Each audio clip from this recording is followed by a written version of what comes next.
feeling like a whole milli. Smell good. They know the vibe is really silly. Got that fresh cologne, now she wanna get with me. Stepping out the whip, the whole city smelling me. Smell good, yeah, that's a luxury.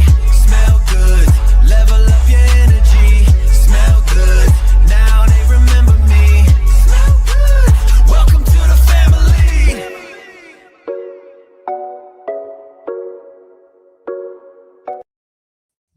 All right, what's good, y'all? Listen, welcome to Tuesday night. What's going on, everybody? Hopefully you're having an amazing day. Hopefully things are going exactly how you want them to, need them to, and yes, definitely how you expect them to. Definitely glad to be with you all this evening. Hopefully we are going to have, well, I know we are. We're going to have a good evening, a good conversation. I've got some guys that I wanted to introduce, make sure that you all know who they are in the community, and we're going to have some conversations about fragrances and just, we're going to kick it for a while. But let's kind of go through the comments, see what we have going on, see what's happening. Joel, of course, is first. Again, no surprise there, right? Joel, scent of the day is Asaf Aragate Addict. He says it smells like LV Imagination with a touch of LV Pacific Chill. Okay. Received a compliment on it today. Always great to have a compliment. Always great to have someone say you smell good. That's I don't say we live for it, but it's always a good thing, right? Joe says something came up, can't say, but we'll watch the replay. Appreciate you dropping that like. Absolutely. Drop those likes. Twizzy, what's up, guy? Good to see you, my guy. Will's in the building. Good to see you, Will. Frankie J is in the place. Scent of the day is day 3, Amber Dominicano. Nice. We're going to talk about some day 3 tonight as well. Yes, that intro, definitely something we've been putting together. We've got going on. Absolutely. Will just says, dropping in to hit the like, catch the replay, have a good time, good live. Scent of the day is Givre. Excellent. And everybody saying what's up to everybody. Any card, scent of the day is 12 Faces House of Destan. Nice. What else we got going on here? David wearing that Mont Blanc Legend EDP. Definitely a solid one. Definitely one that I kind of, it was Mont Blanc, you all know, was one of my fragrances, one of my houses that before I really jumped into fragrances, it was one that did right by me all the time on a lot of different things. So definitely there. And then Twizzy is wearing that Prisma Amethyst. I still got to get into that Prisma line. I keep hearing about Amethyst, so I'm definitely going to have to make it my business this year to make sure I tap in, get with them, see what they've got going on. Excellent. And then Corey Verde says, what it do, Kev? Scent of the day is Ombre Eve, that Grand Soir DNA. Very nice. Now, I don't know what it's like for you as far as the weather, but I don't know about Grand. I'm thinking through the lens of where I live, because Grand Soir just comes off a little too hefty for me in this time frame right now, especially where it's hot. But definitely, if it works for you, if it's rocking for you, excellent. Simone's in the building. Hey, big bruh and frag fam, classic scent of the day, Egyptian Musk. Got a migraine, but wanted to show some love. Definitely appreciate you stopping through, Simone. Definitely glad you are in the building, but definitely make sure you get some rest. Make sure you get that headache taken care of, because those are always never any fun. And sent that Egyptian Musk, that was one what I could afford when I was in college, going over to the corner store, the brothers that was hanging around the campus, getting my oil for like $4 or $5, worked perfectly. All right. It was chilly today. Okay, so yeah. I mean, again, the weather is different. I recognize the weather is different. I'm basically in summer right now, just because of where I live, but I recognize some people are still working their way into the warmer weathers. All right. Vinci is wearing that Leighton. Excellent. And then Simone, just before we jump in, only as Gen Xers can appreciate that. Absolutely. Can definitely appreciate that OG Egyptian Musk. All right. Listen, kind of just to kind of prep you all as far as this evening. One of the things I think, and good to see Ralph hopping into the building, one of the things that I think was Ralph that had said was that, one of the strengths of the cul-de-sac, one of the strengths of what we do is just kind of our community. And with that said, I forgot who it was. It may have been Ralph, but it may have been someone else, as far as like one of the things that we really need to kind of amp up is the collaboration factor. And so I began to think back, and again, hear me, I don't take any or think that I've hit or arrived, because I'm working to hit 9,000. So shout out to you all for jumping on board and getting me to that point. but we're days away from that 9,000 mark, and really we're working to get towards that 10,000 mark. But here's the thing. One of the things that I began to think about was when I was jumping into the space and just dropping videos and not really knowing anything. I don't think the cul-de-sac, or at least I didn't know about the cul-de-sac at that moment. Um, Dedrick Hicks and Jason and Jims were some of the first folks to kind of reach out and be like, "Hey, we're going to offer some space. We want to offer some time. Come on, let's introduce you to the community." And so, with that said, I was like, you know what? I'm in a space where, again, I've not arrived. I'm not saying that I'm all this in a bag of chips, but I wanted to at least be able to share my space, share, what we do with other guys that are coming into the community that are making their mark, that are doing things solidly as well. So I wanted to make sure I did that. So I got two guys that we're going to have a conversation with. We're going to talk about some fragrances, and we're just going to have some fun this evening. But in just a moment, I'll bring them up. We'll get started here in a moment. We'll go ahead and get the segue in there, and then we will bring our guests up for the evening. The Weekly Blend, live every week. Fragrance, culture, conversation. All right, what's going on, fellas? What's going on? Introduce yourselves. Listen. All right, I go first. My name is Noor Ali. Friends call me Ali. And the channel is there, Noor Ali, the creator. Go ahead. I see that. Dez, aka Southern Sillage. Everybody calls me Dez. Everybody calls me Southern Sillage. Everybody calls me Southern Sillage. But it's Sillage. So that's how we're gonna let them know. That's how we're gonna let them know. Sounds good. Well, listen, I appreciate you fellas jumping on with me this evening. I know both of you have the schedules available this evening, and so I was like, you know what? Originally we were scheduled just with Ali, and then it was like, well, Dez is available too. Let's kill two birds with one stone. Let's bring him on. Let's have the conversation. We're not going to be here for 4 hours, though. I've said this backstage. Hey, we not either. Listen, I got one more interview to prepare for tomorrow, so we not going to be here all night. All right. Amen. But listen, I definitely appreciate you fellas stopping through. Why don't let's just. This is the cul-de-sac. You guys have been in the chats. You've been, around, what have you. But why don't we just first have a conversation about kind of how you came into the space, what kind of inspired you to really just get started talking fragrance, and then we'll kind of dig into some conversation as far as some specific fragrances. But just kind of let's talk through what that looks like for each of you. All right, so I go first. For me, I got here by accident. I always tell people that I was in a weird, crazy time in my life. So I decided to go and buy myself a fragrance. I was going through a divorce at the time. And I went to Neiman Marcus. Some chick said something foul to me. She's like, oh, she had on something. Like, I don't know what she had on. Maybe something from a tester or something. So she walks past me. I compliment her. And she was like, I was like, hey, you smell great. You mind if I ask what you have on? She's like, a mixture of things you cannot afford. And from there, I was like, oh, okay. So I decided to make a video talking about, my experience there. And I was like, I didn't know this community existed. I was just a guy buying retail, didn't know any better. I had like 27 bottles at the time. So I was like I didn't know the collector was a thing. I was like a fish out of water. I was just trying to buy myself something nice. And from there, people was like, yo, you got to do this. You got to do that. I got like 50,000 views. And I was like, yo, is this like a real thing? So from there, I just started making content. It's been almost a year in like June, I think. Okay.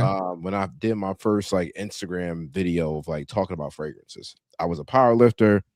I was a singer. That's pretty much all I used to do with content wise. But I got in this space with accident, and it's been cool. I've had a great time so far and met some dope people. So for me, I got here by accident. Okay. Definitely. Yes, what about you, bro? Oh man, always been a big lover of fragrance. But I did everything behind the scenes. You know what I'm saying? I never wanted to be this is I didn't want this at all. If anybody know me and know my background when it comes to being law enforcement for over 22 years, I've always seen the negative side of social media. So when it came to being, you know, on social media, I was good because I always had to deal with the drama that came from social media. So I've always used content creators and influencers and people that was in this space as a tool of reference and research, to kind of like find those scents that out there that I wasn't, you know, too aware of. But just like Ali said, like I didn't know that this space existed, but me coming from the sneaker collecting world, they actually go hand in hand, you know. So it was a little easy for me to kind of like just find my way into it. And it was at the request of the people. I found myself in stores. I found myself amongst family and friends that were asking me for recommendations, and then pretty much started saying, "Well, why don't you start a channel? Why don't you get into social media? Like, you don't have any TikTok, you don't do this, you don't do that." I'm like, "Nah, that's not my speed." I'm like, "I'm good. I like to collect what I collect, like what I like, and I don't need to broadcast it." But actually, my wife kind of put the battery in my back and was like, "You know what? You didn't do nothing with the sneaker game, and you're way more passionate about this than you was that." So she was like, "I think you need to kind of like just jump off the porch with it, let all those inhibitions and, you know, fears that you may have of doing it, because you can ask Ali. Whatever we got together, he was my go-to. I needed to know about cameras, mics, lighting, setup, any and everything, because I never touched that realm of social media creativity. So I always big him up and shout him out, you know, because when I got started, he was the one that I gravitated to, and he didn't let what he was doing stop himself from helping me out. You know what I'm saying? Even though I was coming into the same space that he was in, the same lane that he was in, he still offered me the same tools that he wished somebody would have gave him from day one. So Yeah. it was always been that respect, always been that love. And yeah, that's been it. I tell anybody, it's work. It's work. Yeah. It's really Yeah. work. It ain't all fun and games and smelling good all the time. And you know what I'm saying? There's some work that comes behind it. I always like to make people laugh. I was like, what you see in 2 to 3 minutes, yeah, it takes a day to prepare for. You know what Yeah. I'm saying? So Yeah. that's pretty much it, brother. Yeah, I mean, you're right. I mean, just the behind the scenes as far as thinking through what you're gonna say, what you're gonna do, what you're gonna say. If you script or don't script, if you know, have outline or whatever it may be, then editing and all that stuff. Yeah, it's not like just you know, a 5 minute thing. There's some work, there's some definitely some stuff behind it. So shout out to your wife for putting the battery in your back, as you said, to kind of pushing you to get started. And Ali, that adverse moment of somebody challenging the Oh yeah. ability to own stuff. Definitely, definitely. So appreciate that, you know, as far as you guys coming in. Now, Des, how long have you been doing this?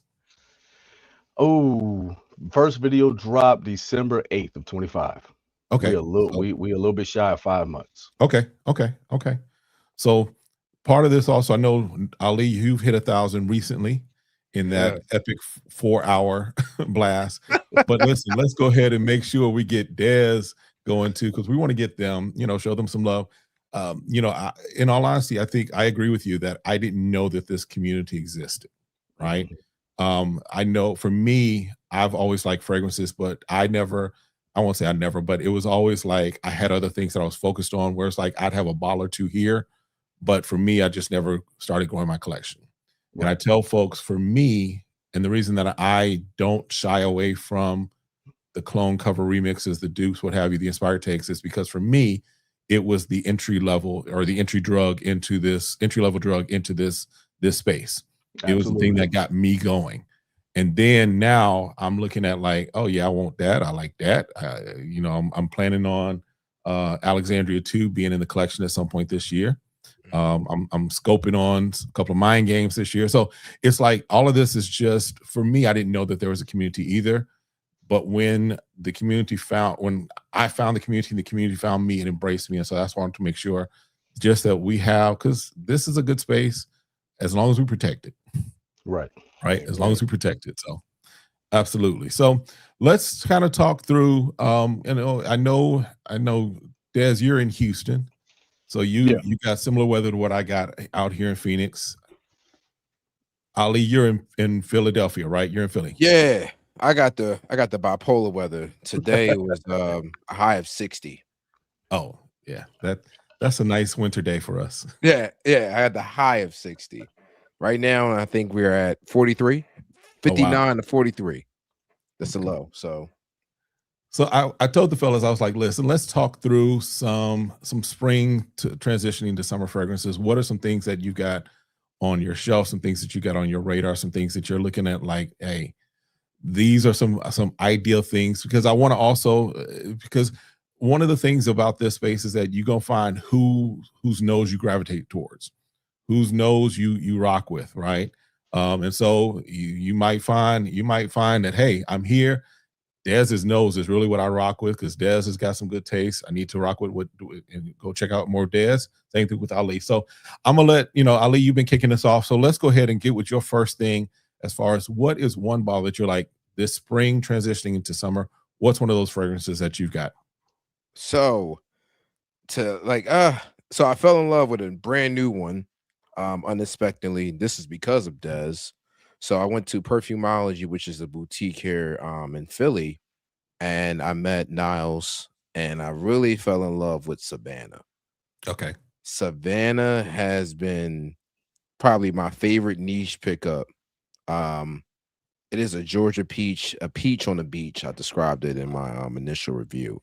Okay. It's brand new release, and it has like some I think it's a part of like the sand, if y'all can see this, but it's a weird kind of like, I can't even describe it. The best way I can describe it is a peach on the beach. Okay. And Alpine. This is right here I'm wearing tonight, but this one is surprising because I like a lot of fruity scents, and I'm challenging myself to be like, you know what? Don't buy everything that smells like a fruit. So when I got Alpine, it was like, oh, this is like pine and melon. Like, it's fruity, it's also masculine. And I really fell in love with a very affordable take on a Swiss Arabian Patchouli 01. Okay. I think Walt and Dez the first one that I seen talking about this. So those are the kind of three I really gravitated towards in this last couple months. But I really love that new City Rhythm. It's so bad that my girl even found this Jasmine Peach and Jasmine Peach EOS lotion. Okay. I didn't even know a peach came out. Y'all gonna smell me like a Georgia peach all summer. That's the one I've been really rocking. I think I wore it 3 days straight. Okay. Yeah, I've got to tap into more of the City Rhythm. I think the only one I had a couple that I had as far as samples. I think Puerto Rico was one that I was like, that's one. Yes. Yeah. Puerto Rico is definitely, for y'all don't know, but I cruise. My wife and I, we like to cruise and hop down. We'll hop down to Houston, go to Galveston, hop on a boat easily. But we got LA out here too. But Puerto Rico is definitely like one of those fragrances that is just like, it's beach ready, it's cruise ready, it's vacation ready, definitely. So 8641 was my favorite version of that. San Diego and Puerto Rico. And there we go. Beautiful segue. Beautiful segue. I still want it. Sold out. It's been sold out. So I was always interested in trying City Rhythm, just because I love what he was doing with the location-based scents. He was actually trying to capture the essence of each location that he was naming these fragrances after. So I'm like, all right, that's pretty unique. That's pretty dope. But unfortunately, you can't find it everywhere. You can get samples, stuff like that. But I'm one of those people to where it's like, if I get a sample of something, I'm kind of pissed if I like it, because now it's just a sample. You know what I'm saying? So it's like, but a lot of it was really, and Ali told me, at events, the Scent Explorers, the places like that, the Cosmoprofs, that's where these houses that are really like, major underground will kind of show their face at.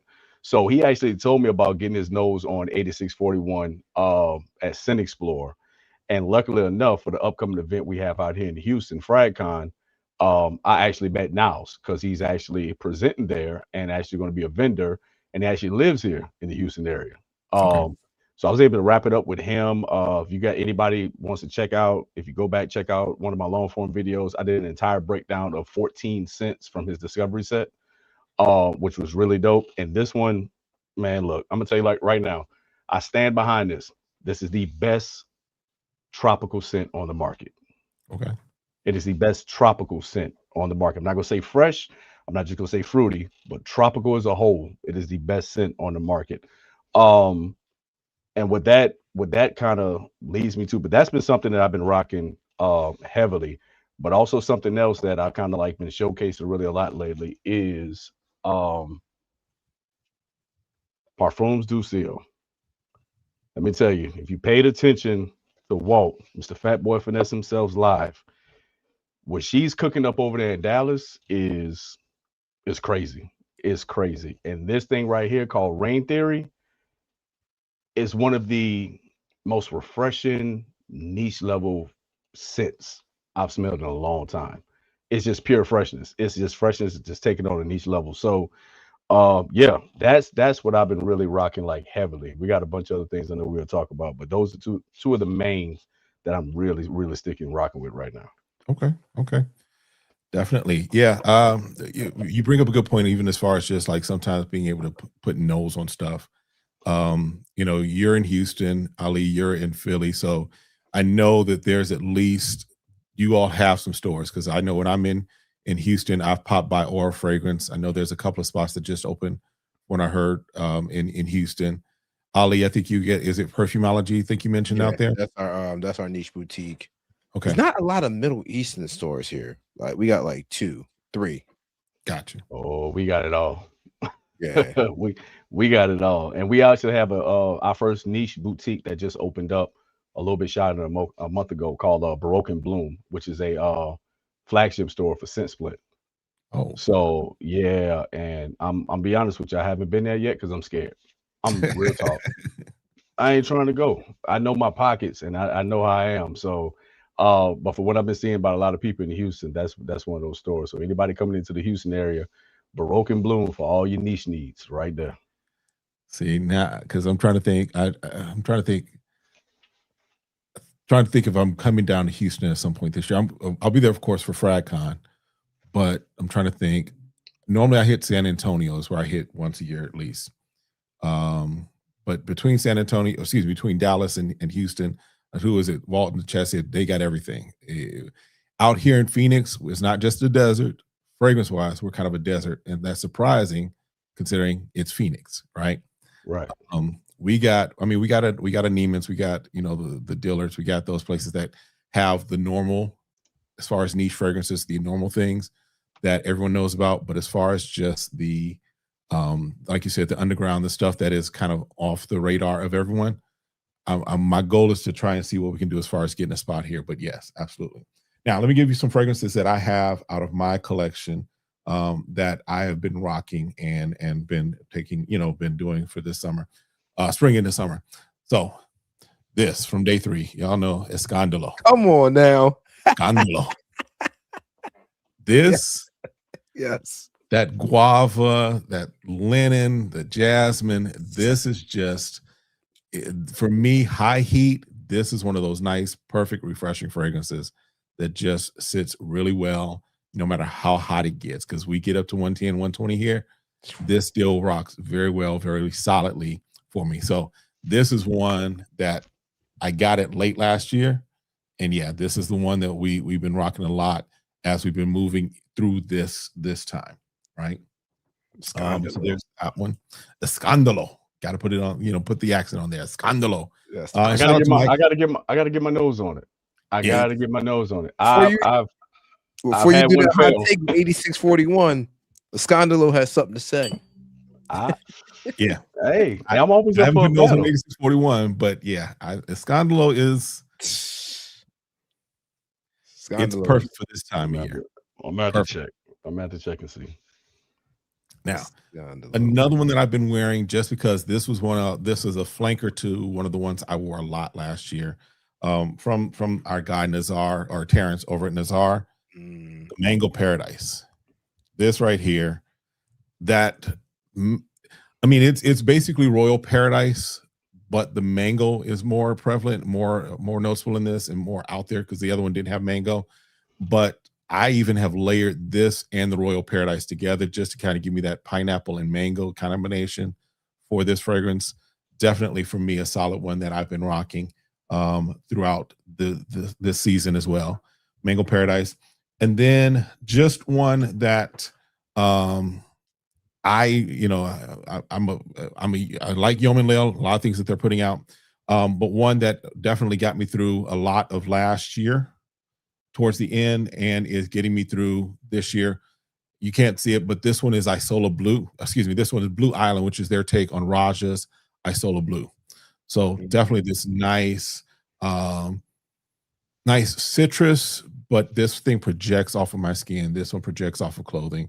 This stays around, lasts for a while, and does a pretty good job of being in that space of Isola Blue from Raja. So those are the three right now that are definitely ones that I'm in rotation in right now, or have been in for a little while. But yeah, we got some other stuff, of course, we can talk about. Absolutely.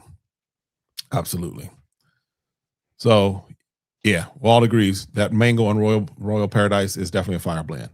In fact, he might just need to go ahead and put it together, do his own blend, and resell that too. Because I got Royal Paradise. I got the travel one. I need the mango for sure. Yeah, just imagine it with the mango note. It's almost the same, except that mango, of course, comes out, and it's just beautiful. It's just really nice, really nice. All right, Dad's catching heat in the chat. Yeah, you are, because when you said 8641, Jim's like definitely disagreeing with you on the best tropical scent. Hey, let me tell you something. If y'all don't know anything about me, we can stand up with it. We can stand up with it. That's why I love this space.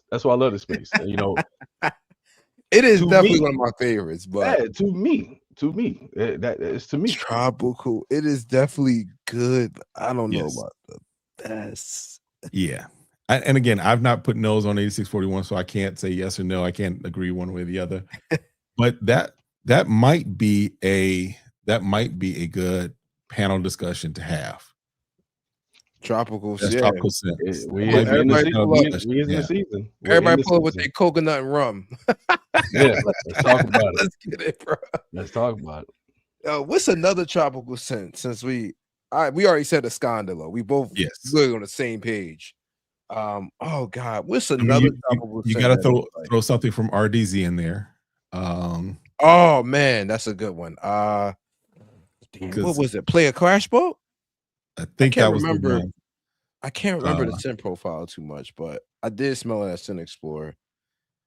Yeah, so I mean, you got to throw them in there. Let me see if I can find real quick. Yeah, I think it was Crash Boat. I'll tell you what, if we talking a tropical. Somebody in the chat already said it. That's another RDZ perfume. Oh, hold on, I got one. Hold on, I should have brung it. I should have. Was it Passion? Hold on. Brand new to the collection. How could I do this? Hold on. There you go. Chris Collins, man. Sunset and Tamarindo. Go lay your nose on it. Okay. Papaya, mango, juicy mandarin orange, some vanilla, and I think sandalwood. You're a Chris Collins guy, aren't you, Ali? Say, huh? You're a Chris Collins guy. That's my favorite house right now. Okay. Yeah, he got. I wore yesterday. I wore African Roy Bus to the Michael Jackson movie. It was like a cool spring night. I was like bringing it out. Now, if we're talking about tropical note, it's pineapple. This is Ali's fault.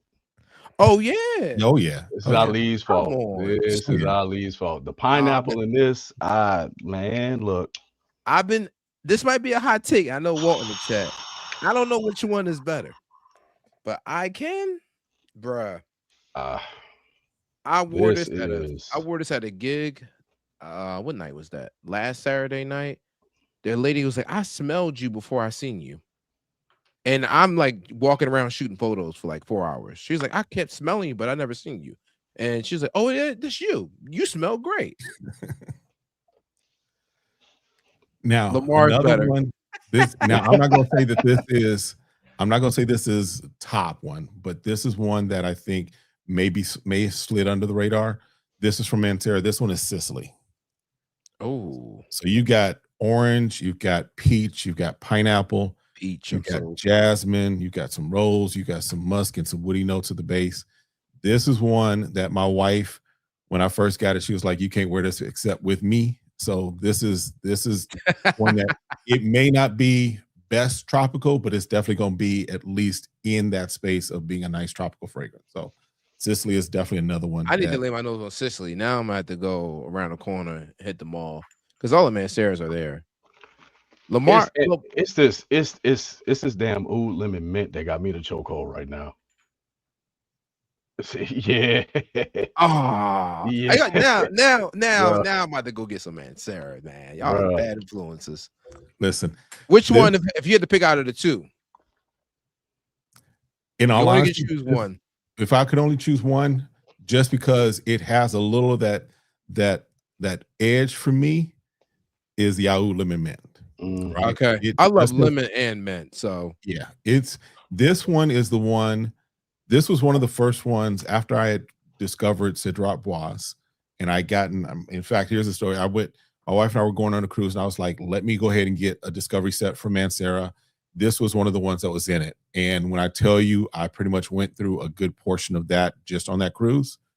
That was that one. So oud lemon mint is definitely one that I'm like, it's forever in that collection for me. For me, it's definitely a solid one. Yeah, I'm stuck with it right now. You got if that's, and I think it's like $100, right? Less. You talk about like 76 for a 4 ounce. Yeah. Yeah. Hold on, don't do it. We had a conversation earlier. Don't do it. No, the Sixers was to actually hit this parlay right now. But I got $5 on it. Hey, I'm telling you that's hold on. I got Lamar. Hold on. Yo, hold on. Hold on. Come on.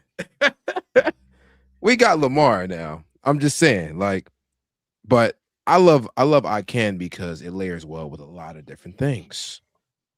These two together, Ruby and I Can. Oh my God. The House of Kajal has definitely got me in a chokehold too. Ever since Sin Explorer, I've been we were like, bruh, drop everything right now and go across the street. Yo, I was the best experience of my fragrance life. It was that bad. Yo, it was like some secret tunnel. Like you had to like know somebody to tell you where to go. Yeah, it was just, man, Lamar, like they had a whole table, bruh. Whole little penthouse. It was fire. Fire. Yeah. So just to catch you up, that Kajal experience was we got into they were at Scent Explorer, but kind of off-site. So they had a penthouse across the street, and we were able to go up there. And the first time we were able to have a conversation more with their brand representative and just kind of get more of the story of Kajal and really get some things, as far as an understanding. And then the second day, Walt, myself, and Jims were able to go back and have another conversation, which was a little deeper because EPS was there. But when I tell you, it was one of those moments where it's like, am I supposed to be here? Yes, that's the perfect way to summarize it. Because for me, I'm just coming into. It wasn't until for me, Scent Explorer, all of this stuff as far as doing content became really real. It was at that moment when I had people coming up, man, and like, bruh, I just watched your video and stuff like that. It became real. And then to be in that room with the owner of Kajal and their people, it was like, I ain't gonna say a whole lot. I'm gonna sit back like a fly on the wall and observe, but take in and absorb, because it's like it was a special moment for me. Absolutely. Yeah, and yes, thanks to Raf. Thanks to Raf for opening that door, because especially that second day to be able to get back in there. Shout out to Raf for that, because that definitely opened the door for us. I feel like it was that scene in Harry Potter where he's trying to find like 9 3/4. You sitting there like, you get there, you're like, wow, this is everything I thought it was and more. The stories I done heard about Scent Explorer, man, I'm telling you, yes, yeah, it was a great time. I think it was just good to take to hear, like Rolf says, it was good to touch grass, but it was also good to just put. You have faces with names. We see them all the time on here, but to really shake hands, to really realize some things about people, and just like, okay, the craziness that you see online, that's legit. That's just how they are. And so it was really good to just be there in the space. And this year's Scent Explorer, it's going to be a whole different story as far as the way I'm approaching it, for me, because we were sold a bill of goods as far as you've heard this story about, for us, me, Walt, and some others, as far as the quarter zip boys and what have you. Listen, I'm coming to have fun. I'm coming to relax. I'm coming to, yes, still get some business done, taken care of, what have you. But I'm really just coming to just have a good time. Y'all boys went through some trauma. Bruh. Y'all boys went Every through some time they say trauma. not talk about it, talk about it. Yeah, I heard. I almost Yeah. listen. Because of that person, I literally was in the line trying to buy a ticket because this person promised me a way in, they didn't. So we all got burned. He said, "Oh yeah, I could take care of you, no problem." Yeah, all right. Yeah. And because I know Lachey is in the chat. Hi, Corey.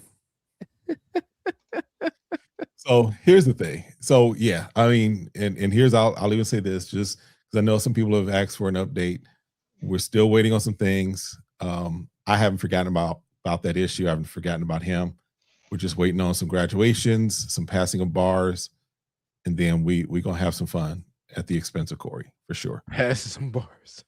Oh, my daughter's finishing up law school. Oh, my brother just opened up his firm here. So Yep. So My yeah, brother just got his firm downtown. So excellent. yeah, Excellent. he passed the bar. He finally passed the bar, opened up his own firm. So Good.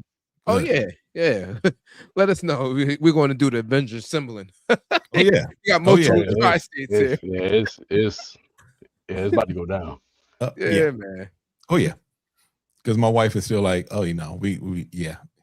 He think he got away. Mm-mm. And we still watching his other court case too. So, but that's enough for him. That's enough of that.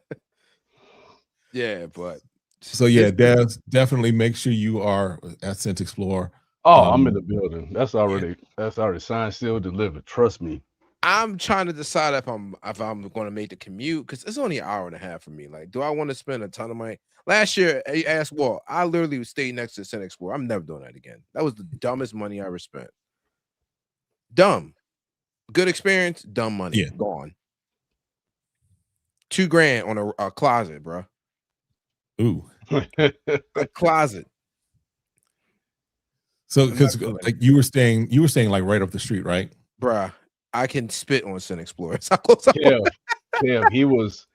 Kev, he was FaceTiming me, and the look on his face of the trauma that he was going through, like wow. as he's Bro, walking. I sat on the ad, bro. When I got the alert that they charged my card, I looked. I said, "Oh my god!" I had to come into Jesus moment, like, bruh. He called me. He said, "Dez, I don't think I should have did this." I had on pajamas. I seen Walt, and I literally had on pajamas. That's how close I was. Oh wow. Yeah. Yeah. Look, that's what Walt said. Talking about walking past Ali in this man in pajamas. Bruh.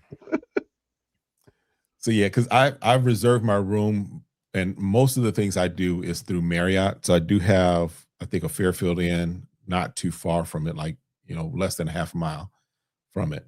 But we probably gonna use some points and use some things. But it's also my wife's, her birthday is like a day or two before Scent Explorer. So for us, we're also using it as time. We'll probably celebrate her birthday there too. She's because she knows what this can do and what the opportunities and just even what this is. She's like, we're gonna just go to New York. We're gonna make sure we spend some time, what have you. But she's like, I can relax in the room. I'll come over when I need to come over and just hang out, and then I'll go back. Because for her, she's like, she's more like, I'll be there, but I don't necessarily need to be there for everything. Yeah. It's like you can probably be there for all the things you want to be for. So that's kind of how we're approaching it this year as far as what it looks like. So Yeah, it is definitely one of those events where if you have a significant other, she's like, I'm gonna sit this one out. Yeah, come get me when you're done. Like it's that kind of event. Like, Yo, my wife is actually from Puerto Rico, and they got and they got an event in Puerto Rico, I believe, in October that I think I might be looking into going to. Yeah, it's on the lines of the Sin Explorer, Cosmoprof type vibe. But it's in San Juan, so I might be looking into that also. But yeah, it's about planning. With so many events that come up, it's about planning out. And you know, if if you got the schedule of me and Ali, to where it's like, you know what I'm saying, it's kind of like you're trying to, you can try to just narrow it down and prioritize of what events you really want to make. Because that's how I'm looking at it. I got you have to. It's knocking out everything is just be dope. Yeah, Jims, that's the one I'm talking about. That's the one with Dane Renee and Jeremy Fragrance and a couple other international folks. Yeah, that should be a good one. Yeah, I mean, for me this year, it's really just going to be FragCon and Scent Explorer. I may, just because of the proximity, I may drive out, and depending upon kind of what's going on with time off and stuff, I may be able to shoot up to like Las Vegas for ASD for a day or two, or Cosmoprof, whichever one. And then same thing with Glamcation, since that's in California, that's a 6-hour drive. I might be able to just break out, Friday after work, get over there Saturday, come back Sunday afternoon and be good. So it's about figuring out how you can do those things, especially if you've got to do some major traveling for them. So yeah, that's why I'm so blessed that FragCon is in my backyard. FragCon, I'm mad because I got to sacrifice one day. I had a wedding that I'm booked for, and I'm not going to just ditch the wedding. So I'm coming literally one day and flying out probably the same day. Okay. So, I'm gonna be there, but we're gonna make it work. Duty calls. Oh yeah. That's a nice wedding days are it's good. It's good money, but it's work. So I ain't trying to come in there half-assing it. Yeah, that's the thing. It is again, you want to make sure you're there, but it's got to make sense too. Oh yeah. Right? It's got to make sense. It's got to make sense. I'm trying to remember because when we was in, there was this little hood spot we went to. There it is. When we were in Houston last time, we found ourselves at a Lotus Seafood. All right. Let me put this out there. When it comes to, y'all know how these events go, right? It's a lot of walking around, it's a lot of talking to people. You have to be attentive, you have to be up. Don't mess around and eat the wrong thing, because you're gonna be back in your room taking sleep, gone, knocked out. Lotus is one of those places. Donioletti's is one of those places. Just stay away from food like that. Go get you a nice Jimmy John's light sub. You know what I'm saying? Put something light in your belly. Go out there, do your thing, handle your business. Because if you fall into the wrong spot for brunch, either you sleep from the food or the brunch vibes is too turned up that you're not even gonna make it to FragCon. So I forgot in Houston. Don't come out here and get trapped. Don't come out here and get trapped by Houston. I'm telling you. It was a bar downtown that had $5 lamb chops, bro. Ooh. In Houston. Oh God, what was the name of this bar? I think it was like 618 or something. Like I forgot the name of the bar. But they had $5 old fashions, $5 lamb chops. Bruh, I was there every day. I might have to come in a day before, stay a day later. So we're talking $5 old fashions. Show $5 old fashions. Yes, sir. $5 lamb chops, bruh. Walt said he ain't eating it. Oh, bro, it was delicious. It was delicious. Oh man, love me $5 lamb chops. Jim said Houston got too many scams. Who do you? What do you trust? It's what you talking about, James? As far as food or what's up? I need to name that bar for real. I gotta find a bar, yo. I gotta look at I gotta find it. Taste. Somebody said it. Yeah, Taste. Yes. Yeah. Taste was fire, bro. It's a nice spot. So yeah, definitely. I'm looking forward to FragCon. I'll be honest, I was at first a little skeptical. I was like, because it did seem like it was coming together, but it looks like she's got it coming together. So it looks like it's gonna be solid. So Definitely looking forward to that. And like I said, Scent Explorer are my two things this year, and then next year we should be in a better place to really make some more things happen. So For the This chat year, be I having think me, my the chat got me sole rolling. focus was definitely getting monetized on YouTube.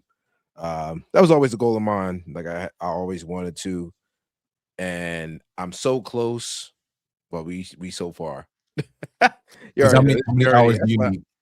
When I went to Scent Explorer, it was like, yo, this is what you got to do. And I was like, all right, I came back home. I just went to work. Yeah.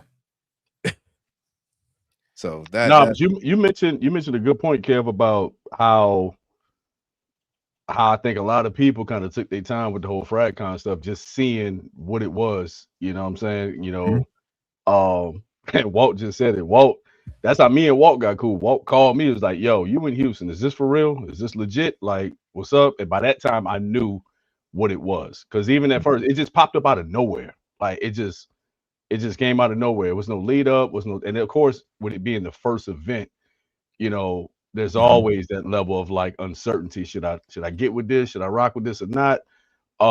But being actually here in Houston and watching it kind of come together live, you know, with the venue spaces, going to the walkthrough, and just knowing the vibes that Houston is kind of going to add with that mix of fragrance lovers and people being out. I think that vibe as a whole it won't be like New York, you know, to where it's kind of chaotic and, you know, just compact, and then just New York as a whole is already stressful enough. Now you throw in an event where a bunch of people trying to do a lot of movement in a bunch. Now it's gonna be hot. I'm gonna just tell you that it's gonna be hot. But when I'm talking about from the vibes alone, yeah, because just Houston on a normal weekend without something going on is dope. So you throw in a big fragrance convention, a 2-day fragrance convention that I think now with a rooftop party on the Friday night, then an after party on the Saturday night, and then you got Sunday Fun Day here in Houston. You know what I'm saying? So it's gonna be a dope weekend, man. For people that's missing out, I think it's really gonna be one of those things they definitely tap back into next year. Yeah. Yeah, but in all honesty, this will be the make or break year in all respects, if we're honest. Because if it does not pan out the way everyone's expecting, if there's too much chaos, then there's going to be a lot of like, I don't know about next year. So this is really her opportunity to really just set the expectation and grow this thing. So I'm excited for her from the aspect of, I think, you know, yes, we'll give credit to Walt, because I remember Walt talking about how fragrance needs a FragCon type of event, right? We need something that is really just fan based, what have you, because there's a different flow, there's a different vibe to Scent Explorer. Ralph mentioned in the chat Scent Fest over in San Francisco. That may be something I'm trying to think about if I can just fly up there for a weekend for Scent Fest. So we may see about that. But yeah, as far as FragCon, I think James, if you're asking about FragCon, my plan is to be there for that and push forward. But yeah, I'm thinking that this could be something that is that type of event that is just like kind of like Comic-Con for comics and anime. This could be our thing for fragrances. Absolutely. I tell you what, by seeing the venue is huge for one. And I can tell you by talking to Clara almost on like a weekly basis, the plans that she got for next year, she's already kind of looking ahead. And she's already tapped into, like, we talking like bigger venues. You know, we talking about like very, very huge spaces that's close in that same area. But we talking like, NRG Stadium and arena type vibes, like, just to kind of, and I think Walt just said it. I mean, with Houston being what it is, and the space that you can have everything and how much you can accommodate everyone, it has the potential of being the biggest fragrance convention that anybody has seen. Yeah, because we have the platform for it. Like, we have that foundation for it. You drop anything into Houston, you can turn everything up. So, like you said, it's a make or break year. But I the way I've kind of seen everything come together, I think it's gonna be a really, really good event. Yeah. And I think also, like, we were saying earlier, Dallas and Houston seem to have a lot going for them just as far as fragrance. I know I know there's a few distributors that are based out of there, from my understanding correctly. So that also makes it a little easier, just as far as fragrances, to kind of be in that space, because it's a lot more accessible than trying to ship everything to New York and having to ship things back and what have you too. I think so. It's just my Right. thoughts. I gotta check out Dallas. I've never been to Dallas. Yo, so that was a topic of conversation when I went up there for the Dallas Fragrance Experience last Sunday. What I learned is that Dallas I'm gonna tell you this, Dallas fragrance scene is bigger than Houston. We may Mhm. have the stores, we may have the products, but I found out there's a lot of creators that live in the Dallas area that I didn't even know about. Because as soon as I Listen. kind of started posting, I was in the area, I started getting texts like, yo, you still around? Like, yo, when you rolling out? And I'm like, yo, you live here too? You live here too? And it's like, I think I pulled up on Max at Dallas Perfumes, and he told me 5 minutes before you walk in here, Flan just left out. So I didn't, like I said, I didn't know, but apparently Dallas has a huge fragrance scene. So I'm definitely looking forward to getting out that way a little bit more, because it's like a 3-hour drive for me. So Yeah. it's easy to kind of, if something is set up there, and that's the beauty about it. If you got something going on in Dallas or Houston, it's very commutable. You know, you can kind of just, hop on the road and make the trip, and it's a straight shot. So Yeah. If I go to Dallas, somewhere in all green. Go Birds. see, you can play them games if you want to. Well, I'll be down there with the Eagles jersey on. We Philly, bro. Easy. I already know that's how you come on. Easy. I already know that's how it's going down. Now, was the Dallas thing Dallas advertised green well? on? Come on. Was the Dallas thing advertised well? Because I didn't hear about it until like 2 weeks before it happened. No, I didn't hear about it I only heard it through Des. Okay. What? The Dallas event. No, that was put on by Claire, the creator of Fragcon. Yeah, but was it advertised well? Because like I said, I didn't hear about it until like 2 weeks before. Yeah, I seen a flyer. Got it from her. It was probably like maybe a month and a half beforehand, but I don't think it's really was promoted like that. I think they had maybe about, I don't want to put out the wrong information, but for what the space was beautiful. It was kind of intimate, it was kind of indoor, kind of open. But it really, just like Jim said, it really wasn't advertised too much. I don't know if it was advertised more locally in the Dallas area, but I know in Houston, the only people that was out that way was a few creators and a few whether it was kind of like decant business owners, or just like I said, a few people who dabbled in a few things. But yeah, I don't think it was advertised too much. It just happened to fall on one of my off days of work, and I was like, well, I'm gonna just take the drive and just go check it out. But it was dope. Like I said, that's how I found out about the House of Parfums du Ciel. I have a friend of mine here who owns a business called Scent Vibes, and she's the one that actually had the entire any kind of niche fragrance you could think of. That's why I got my nose on House of Dastan, Kajal, things like that. So other than that, it was a lot of independents, a lot of independent brands. So, but yeah, I don't think it was advertised too much. I think somebody just posted, I think it was Jim, saying it was on Eventbrite, but as far as seeing like promo runs for it, I don't think it was too much. I don't know if that was meant to be or what, because like I said, it was more like an intimate vibe, but it was, if you knew about it, it was good. So it sounds like the way I would imagine, it sounds like Dallas may have been a trial run just to maybe work out some kinks as well too. So just my thoughts. So that was cool. Good. All right. What other fragrances we got for the folks for spring and summer? What else you got on your table over there? All right. Let me see what I got here that I didn't talk about already. It was, so when Designer World, I had to bring this Old Faithful back out, man. This Old Faithful. Oh yeah.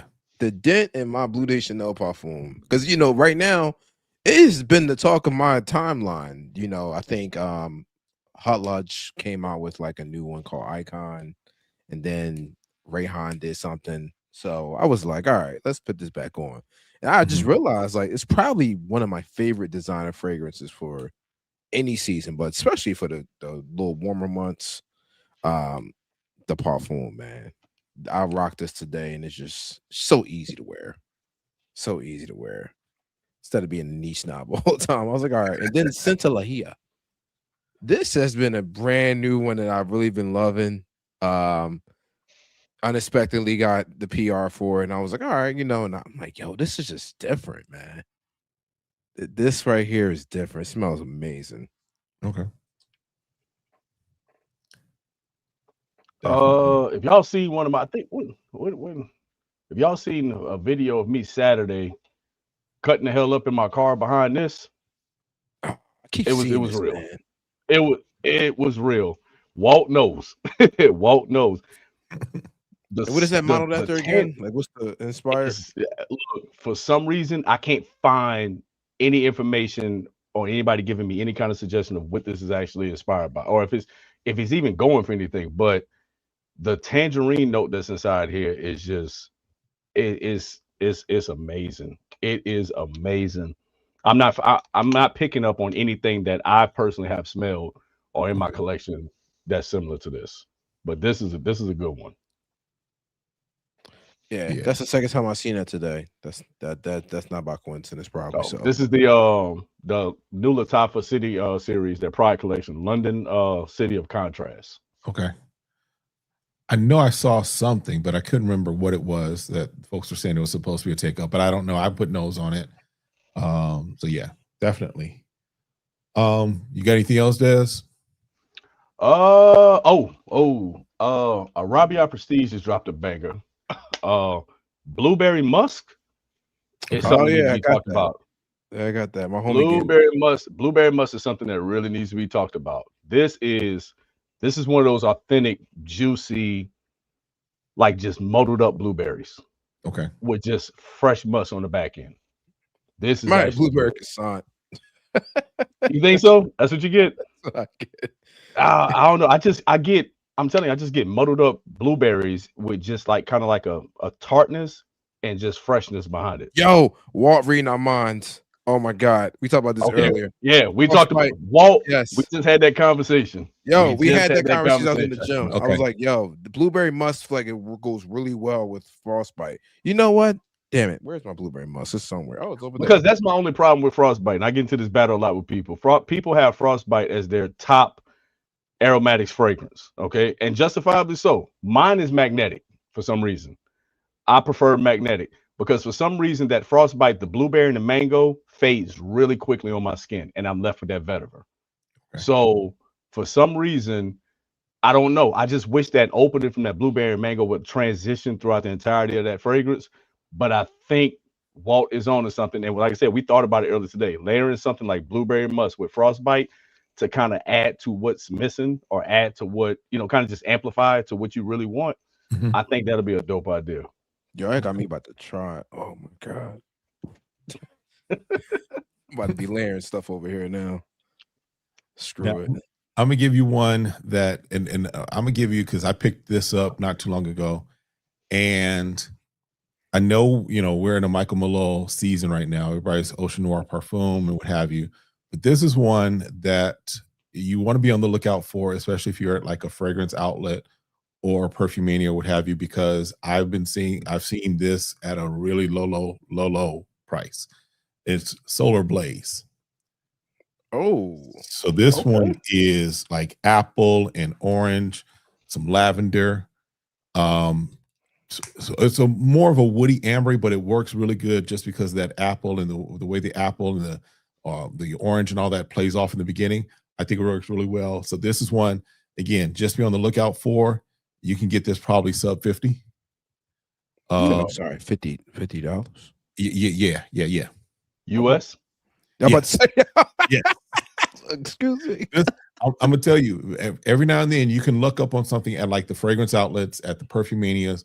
They'll have like a 3 for $99 wall or what have you, where you might get, or I think even now it's gone up to like 3 for $129 or whatever. But you can still look up on stuff, and you'll find sometimes some Michael Malone's in there. Just on a side note, this one I know has been popping up in like Marshalls and TJ Maxx's. Yeah. Oh yeah. I ain't get lucky yet. I got lucky. I got lucky enough. Being in Houston, I can get my hands on anything. But as soon as I got it, I think I got it for maybe $45, And then people was hitting me up saying like, "Yo, it's 29 in Ross," Mhm. and I'm like, "Which Ross?" And of course, y'all know when it comes to Ross, Burlington's, all that is kind of like just location based. Like it, Right. I went looking and couldn't find it because I wanted to stock up on it for that price. Because I'm like, yo, I can get this into the hands of a lot of people, especially if I can get it for, $30, because that has no business being $30. I'm gonna be honest with you. Yeah. That South soap is something serious. It smells really good. I'm just trying. I'm just trying to wait for this. I'm catching it, Marshalls, man. I'm just. Oh, This Was the that other one Modern right- Poet? you gonna Yeah. make me make a run downstairs real quick. This one I just picked up for 40. What? And Esquire for 40. Yes. Oh Yeah. Yeah. Yes. Ah. Criminal.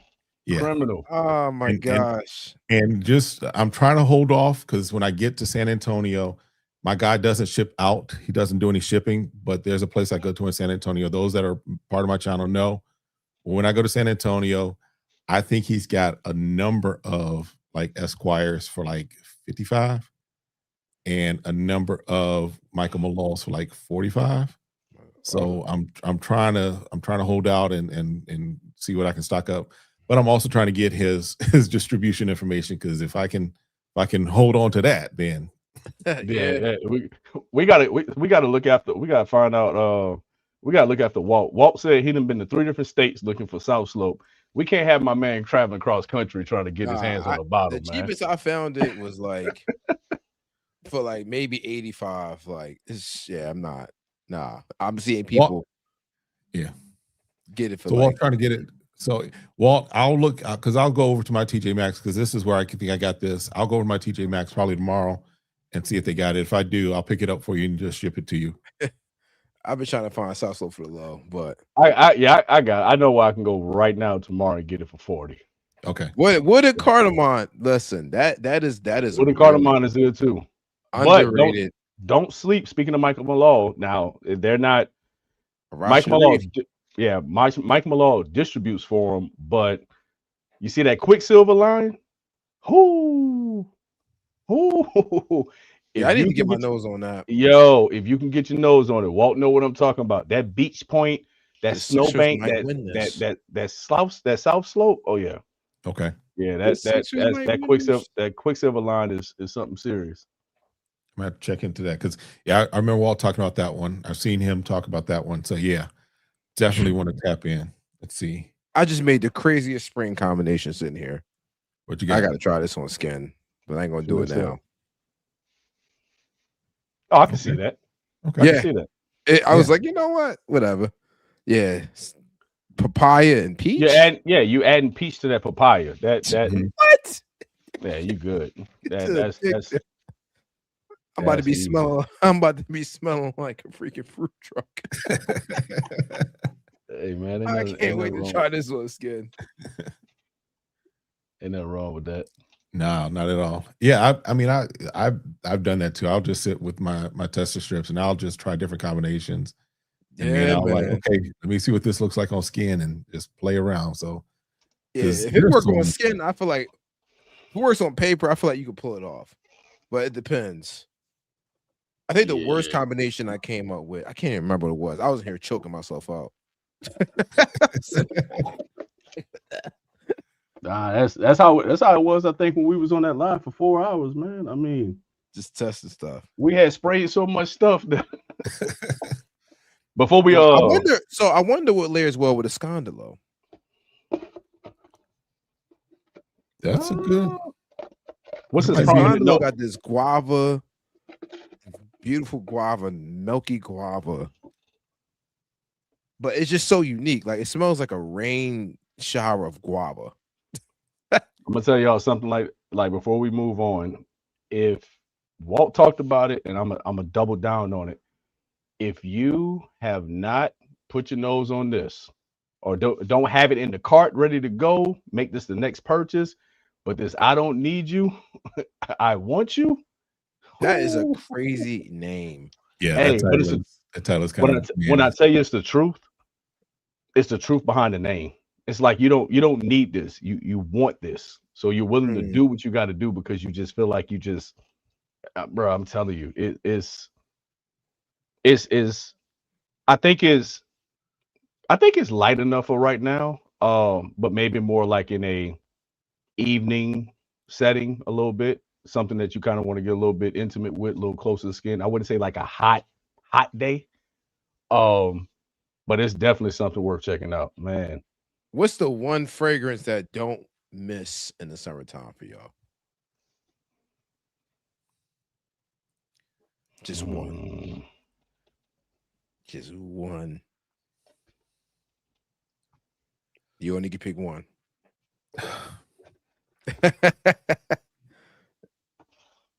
Is that in Gene? Okay, is that ginger? This for me is I'm gonna have to get another bottle of this just because this is my easy reach. I don't care what's going on. If I need to smell good, what have you, this is it. It's just it works perfectly for me. If I had to grab, yeah. Oh, yeah, go ahead. But if I had to go with the second one, it's gonna be this one, the Wu Long Sha. I need to get my hands on that. I need to get my hands on that. I just purchased my first Nishane, and that was Ani X. I'm in the midst of discovering Nishane, but Ani X is still my favorite. Like, yeah, but I heard Wulong Cha is something serious. I got it right here. I got the X edition, but okay, I ain't tried on skin yet. Yeah, you give me anything with a lavender and orange blossom, and that's an easy reach for me. So you give me like a YSL myself. Okay, I could just I can live off of that. Like because to me that's just versatility on all lanes. It's fresh. You can dress it up. You can dress it down. It's just, to me, it's clean. It's perfect. I can just rock with that all day. Summer Fair don't miss. You got Francis the Boys, and I gotta smell that one. Okay, I smell Lost in Paris. I think it was called. I love that one. I think I got a Chase Scent order that's on the way that got that fragrance du bois inside of it. That Tropiques. I gotta try that Bald the Freak Absolute in the summer. I need to see what it smells like in the summer. I just got Pack just landed. Pack the Absolute landed. One. Yes. Bald the Freak is just so good, man. Yeah, I got to tap into taste. We're gonna get it. That was my favorite buy this year. I think when it comes to niche, it had to be that one. That was my birthday. That was my birthday present. It was just so good. Just so good. My man got to go around and grab some stuff. Yeah, but no, I've been doing my best to try to get like one niche a month, because I'm in that phase. Like, all right, yeah. It's just like, I don't know. It's like little, like it's like Infinity Stones. It's collecting niche like Infinity Stones, bro. Because like, when you get to the point where it'd be like, all right, the clones are cool. Like, I love clones. Mm-hmm. It's like, but what about the OG? You start to go searching for it, and then you smell, you're like, aha. Yeah. And then it's like, oh man. Oh, Chase didn't play. I gotta get me a Chase. I gotta tap into Chase. I gotta tap in with the Chase. He did it. Okay. He did it with this one. See. Ooh. Oh, that's beautiful. Is it the Absolute or a regular one? That's the Absolute. That's what I was waiting on. That's the Absolute. Yeah, he got that. Yeah, I need to make me a Chase pack. I need Creed Silver Mountain Water. I need Bald the Freak. I need. Yeah, that's the only two I really know I want in the here's oil. The thing, because you bring up a good point, Ali, about trying to get a niche a month, what have you. And I think that's the thing as content creators. For me, it's like there's that balance of what I know the algorithm wants, what people want to hear and watch and what have you, right? Versus what I also want. And so it's like, I'm at that stage now, because like people love my top 6 under 60. Mm-hmm. Like, and I'll always look out for the people that want to save money. I'm in that phase. I want to save money, but I'd be like, ooh, but I want to talk about my niche. And there's like this battle with yourself and with the with the Augie one. Like I'm a slip to the Augie. Like dang. Hey, yo, the chat is like trying to warn you, Kev. I see him, but don't worry. They're trying to warn Ali. Apparently, we the Yo, problems. So that night, I think I ate like pretzels, bro. I went to bed. I didn't eat that night. Everything. I think that night, if I remember correctly, I think I did a live that night, and I got off like an hour into my live, and then I can't remember if I went to eat or my wife and I had another meeting we had to go to, or we had to kind of facilitate. And then I came back on, and I'm still watching y'all. I'm like, these jokers is still going. Yo, I'm gonna be real. I was like falling asleep on the screen. Like it was. Right. It wasn't until about maybe when we hit 3.5 hours that I realized what had happened. Because for some reason I looked up and we had hit like 2 hours 50 minutes, and I didn't even realize it. We were just steady rocking. At about 3.5 is when Ali kept saying that he needed to go eat. He needed to go eat. He needed to go eat. And every 15 minutes he was like, I gotta go eat. I gotta go eat. And I was like, bro, that food gone. Like, bro, it was in the oven cold. Like, we done. I tried to heat it up. I was like, it's too late. And then I had to work that morning. So I was hurting. I was hurting so bad. I went right to 7-Eleven, grabbed me a Ghost. This new Key Lime West from City Rhythm didn't come out yet. Okay. It smells like key lime pie, but like a very tropical version of it. Yeah, I got to get with him soon to get my nose on these new releases. I know he's putting them in the Scent Split store here in Houston, the Broken Bloom. So I know I don't think they're there yet, but maybe this week they may be going to be in stock. So I need to get over there and get my nose on them. How was DC? DC was nice. It was cherry, and I think I have enough cherry. Like for me, I'm cherried out, man. Was it a cherry blossom? Yeah, it was cherry blossom though. Okay. Floral cherry. Like it was a nice spring. But for me, it was like I don't have nothing with no standout peach in it. So for me, it was just kind of like I gravitated towards that. And for me, I get coconut in this. So there's no. He said when I talked to him, he said he used it as an accord, but it's not a listed note. But I picked up coconut from immediately. I picked up peach and coconut. Like it smells like a peach on the beach. So yeah, it's a really nice blend he did. Like granted, for those who don't like fruit fragrances, I don't know, but for me, I love it. I think it smells amazing. People that was there, they was like, yo, that is the one. Like out of the two, I gotta go with Savannah. They both smell good though. But Savannah for me was like love at first sniff. Yeah. Let me own up to my mistake real quick. If anybody seen this video yesterday about this new Cough Noir, yeah. So I keep seeing this fragrance. It's actually a twist on Dolce & Gabbana's K with kind of like a little bit of Ventus in it, or a little bit of Absolute Ventus in it. Is gonna win. I picked it up, sprayed it on the way to work, and kind of like just enjoyed it as I was driving on the way in. And then once I got to work, that's when I made the video in the parking lot. But all I had seen was somebody say something about a Ventus Absolute, which is why to me I said it's a sweeter. If it is that, it's much sweeter.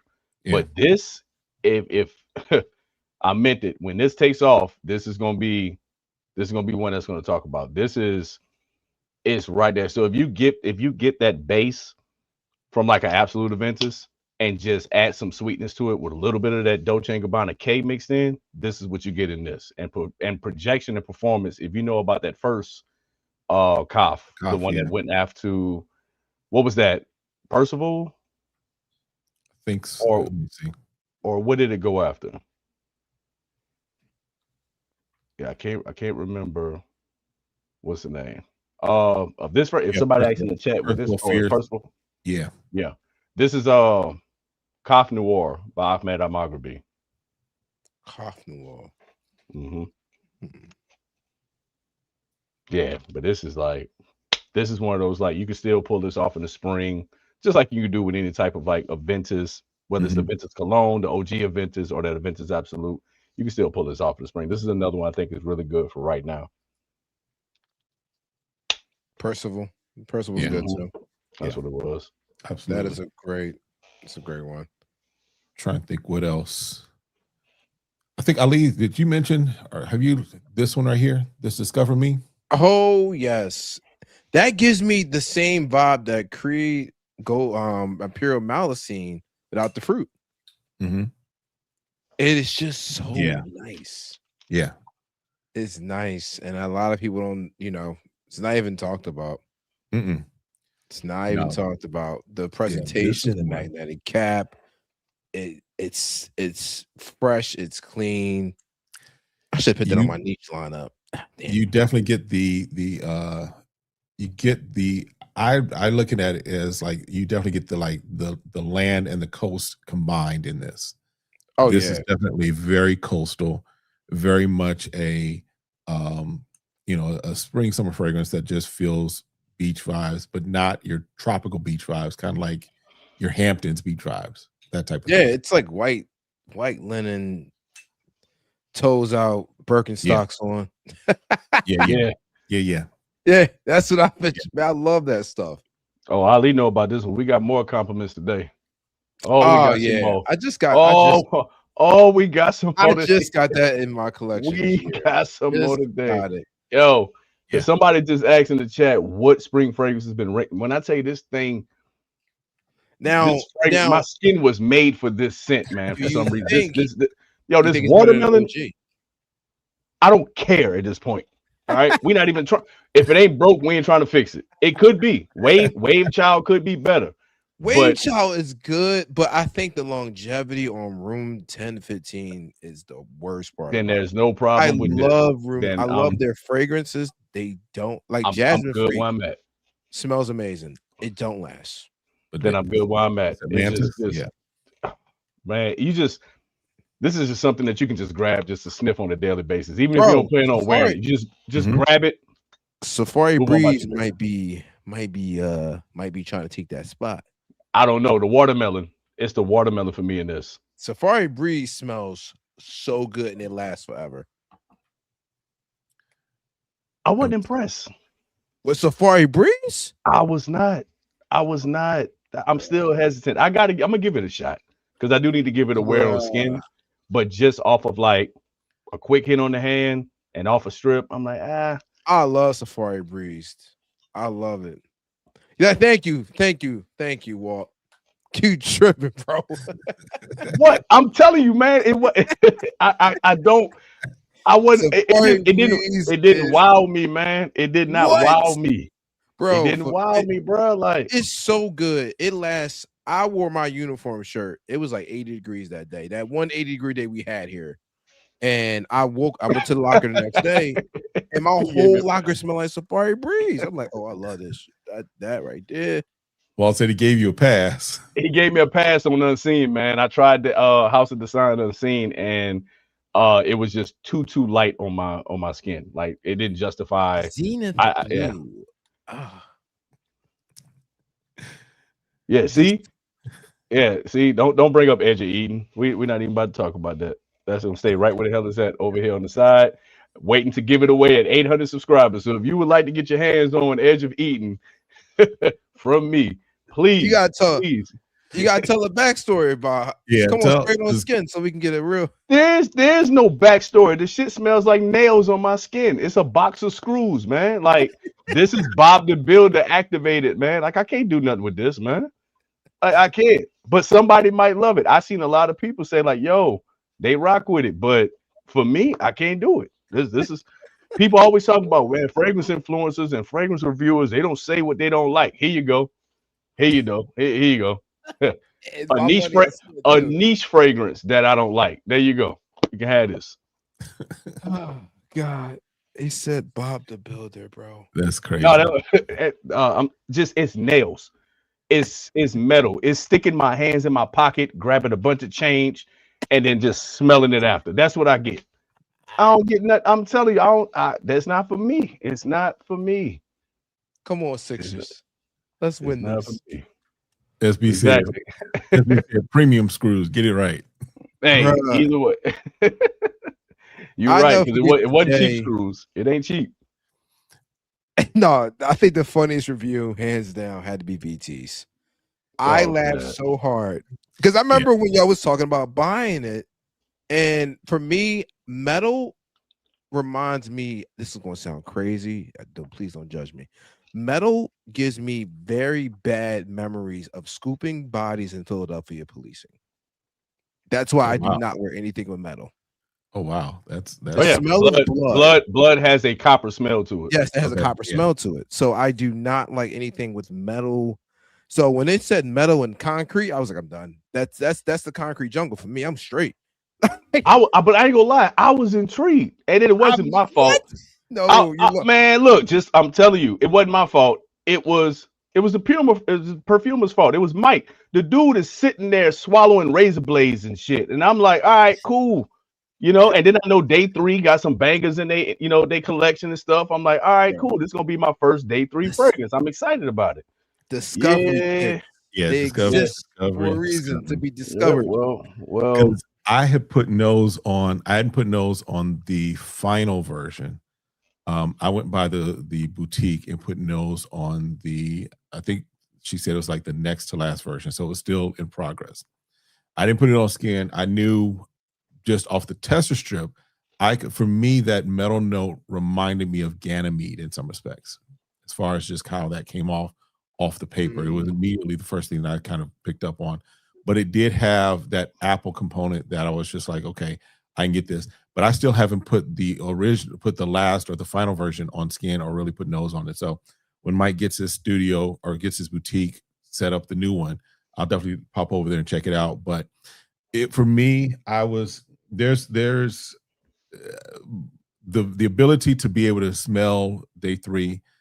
They have a great track record, but I'm also recognizing that I want to put nose on stuff because I'm getting to a point now where it's like I can't get everything right, and I do want to put nose on as much as I can, and just rock with it. So, like Walt said, the apple gives it enough sweetness to wear if you want, but it's a very niche take. Okay, got you. So yeah. Now I And like see, that's the I thing. smelled it at Perfumology. I like the opening of it, but on the testing strip, you don't really get that nail experience. Like that's that's why we always say put it on skin, Yeah.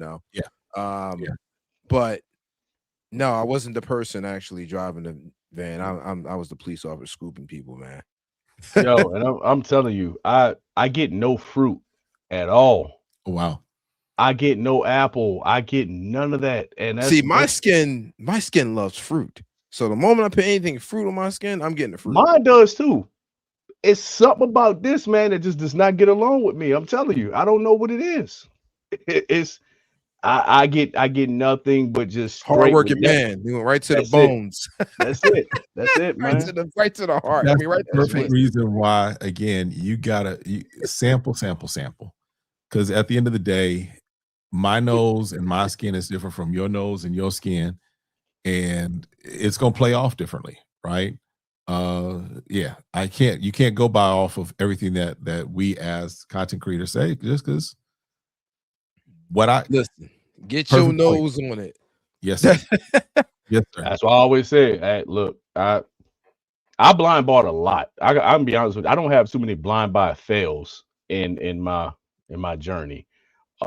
This is absolutely I never had no niche. I never had a niche L like that. That's an L. That's a big L. It was a big L. I was hurt. Sound L. Oh man, when I tell you I was hurt, I'm like, why this couldn't be a $35 L? You know what I'm saying? Like, why this couldn't be a cheapy L? Why?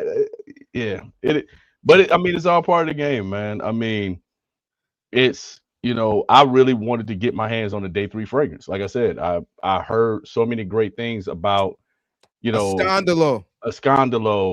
This will not fail Midnight, you. Midnight Raspberry. Trace Oros. Trace Oros. I heard so many great things about it that I'm like, all right, cool. Yeah. My man sitting here twirling razor blades and everything and going crazy. I'm like, all right, cool. We might have something here. And I thought it was going to be just a very good fresh scent for this time of year. So that's what I thought it was going after, because I didn't read too much into the whole, hot steam and concrete, until I smelled it. And I'm like, yep, this smells like badass kids taking nails and rolling them like dice on the sidewalk. That's what I get. That's what I get. There's nothing but aggravation with this scent for some reason with me. Listen, I ain't never. So the only blind bell fell. I said foul. Hold on, wait. Had was Hold on, Ali, wait. 'Cause Bonnie, you got to think about Bonnie too. Bonnie. Bonnie, I think Bonnie is like mango. Bonnie is on my list. I haven't picked it up yet because I still have a couple of decants or samples of it. But Bonnie from Day 3 is another one that that's another tropical one that might be in the running. Mango, bergamot, orange, coconut, magnolia, jasmine, papaya. Yeah, see, I can get with that. Does YouTube is Southern Siage. Someone actually. Nah, for me, I think my worst blind buy, and I took it back. It was so bad. It was Lattafa's Eclair, that Bianca latte, dude. Bruh. I heard people say that smell like medicine. I was sneezing for 20 minutes straight. Bro, it smelled like paint thinner. There was nothing vanilla about that fragrance. I sneezed for 20 minutes straight. I drove right back to the Burlington. I said, I don't care if you give me store credit. I don't give it. Give me something for my pain. I showed him the video. I was like, yo, I'm not, this is something wrong with this. Like, it smells like paint thinner on the opening. It's like this Bianca latte. Oh, I forgot I had this sitting over here since we in the spring. Have y'all got your nose on this one yet? This new one from French Avenue? No. Is that the Pacific Rock Moss one? That's the Pacific Rock Moss on it. It's just a little bit. I just smelled the OG. I smelled the OG like last week. I loved it. Yeah. Imagine it's a sweeter take, just a little bit of extra sweetness on it, which is not a bad thing. It's just slightly sweeter. I smelled them both side by side, and I was like, yeah, it's just slightly sweeter. I think I know Walt said he preferred the OG because you get more of like kind of like that green accord that comes with it, but this is just a little bit sweeter. I like when they add a little sweeter touch to some fragrances, you know, not make it gourmandy, but this was definitely a dope. I think the other one is an Ingenious ginger dupe. Yeah. Now, have you actually put them on scan and worn them? Because I saw something from someone. I wore this yesterday to the gym. Amazing. Amazing. That same Pacific Rock Moss DNA. Yeah, it was amazing. This is actually a good one. So this is definitely one I would say tell people to check. You can't find it everywhere. This is my first time actually seeing it, but you can't really get it too many places. But yeah, I kind of. So speaking of that DNA, would you choose Suspiro Vibrato versus Ingenious Ginger? Which one? Ingenious Ginger for me. Yeah, Ingenious Ginger for me. I have a sample. I have a sample of Suspiro Vibrato, but I do not have a sample of Ingenious Ginger. I never tried it on skin. But I'm gonna be honest with you. If anyone is looking for an amazing alternative version for Ingenious Ginger, Aristo by Rabia Prestige. They did wonders with that one. Yeah, that gold bottle. Nah, they did something nice with that. They definitely did something nice with that one. But I'm gonna give again. This is why. I'm gonna get in my Walt bag for a moment. You can find, even if you just get the 50 ml, you can find this pretty reasonable. Oh, easily. Where it's like just get the OG. Yeah, I preach that. I preach that a lot. I tell people a lot. I'm like, look, if you got the dupe for 50 or 60 and you can get the OG for like maybe 110, just spend the extra $50 and just get the OG. You know what I'm saying? Dupes are really meant to be in play either when they do something different when it comes to longevity and performance, or it's really a quarter of a price of like a LV or you know, something like that. But when you're talking about, because that's niche for a designer price, that's the lane that I like to put Goldfield and Banks in. It's kind of like, you know, City Rhythm. It's kind of like you know, Chris Collins. Those are niche fragrances that I would consider for designer prices, because you can walk into any Sephora or Ulta and pay the same thing for any designer brand that you can still get for, like, you know, like I said, like a Chris Collins or a Goldfield and Banks. So that was a great point, Kev. Yeah. I need to go ahead and get that. What's up, Jason? So Jason brings up that Desert Rain is nice as well. That's another one that. Mhm. Oh, let me that's- smell that that's now. another nice one. Let me smell that now. I don't remember. Hold on. And again, what the thing I do appreciate about Mike is in day 3 is that he uses a lot of storytelling with his fragrances, right? And so Desert Rain and the story that it's trying to create is nice. And you let me know what you think of that, because Desert Rain is another solid one. Now Walt said, I think Walt had asked, was it Del Mar or Bonnie?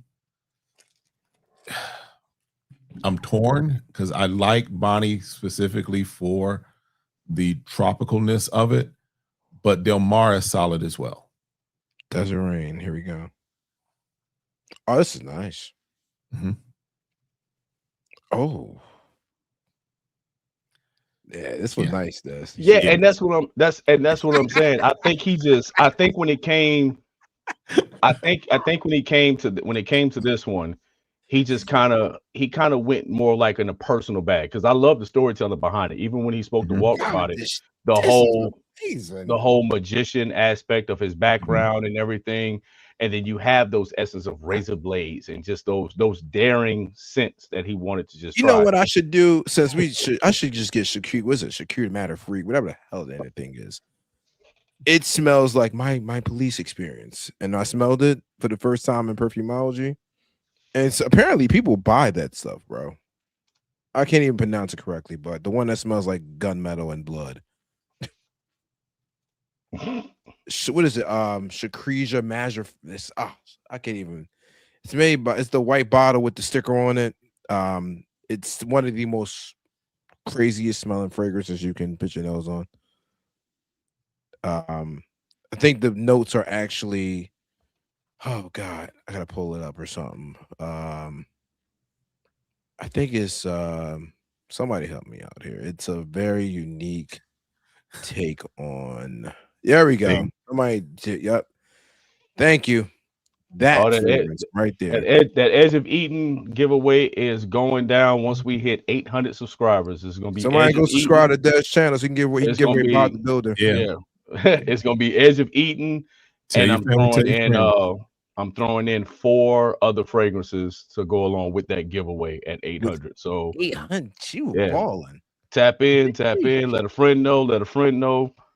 Like Walt like to say, tell a friend, get that I number gotta up to pull up. 800. I gotta Because pull I'm up tired. I'm actually tired of looking at this shit every day. So please, please come get this. It's full. It has not been touched. It is full. Please come get it. Oh, these crazy. notes is crazy. Seawood, milk, coconut, iris, and sandalwood. Seaweed. Is that Secretions Magnifique? Yep, secretion. Okay. Yeah, that right there smells like police work in the bottle. that's what it smells like. I was like, oh no, bruh. Just stress and struggle, huh? Bruh. This Desert Rain is nice. This is Yeah. giving me Purple Rain vibes by Prince. I'm gonna have. I tell you what though. Once this is gone, once I give this away at 800 subscribers, I will be getting a day 3 discovery set. So Yes. I can, you know what I'm saying? So because I know he got something in there I can rock with. Oh yeah. Oh, this I know. smells amazing. Yeah. God. I mean, he hits more than he misses. Let's just say it that way. Oh He no, hit without a way doubt. Yeah, more than he misses. I tapped into the miss. Big. Yeah. Swing and a miss. It's just a huge swing and a miss. Swing and a miss. But I tell you what though, Ali, go ahead and grab this Balder Freak Absolute on Chase Sense. I think you can get this 30 mil for I think maybe $40. Oh, okay. Yeah. Do that. Because I want to see what you think about it on its own, and then I want you to layer it as a base I'm an air with the OG. that, bro. Yeah. Sweet, savory praline and citrus, bro. Oh, that fragrance right there is definitely, yeah. Yes. It smells like bodily fluids. It smells like, yes, that's exactly what it smells like. It's horrible. That's And bad. people actually love that fragrance. Like that's why this stuff is all subjective. It is. Yeah. Like someone can love to smell like Toolbox. That's fine. Won't catch me. I want to smell Edible Delicious.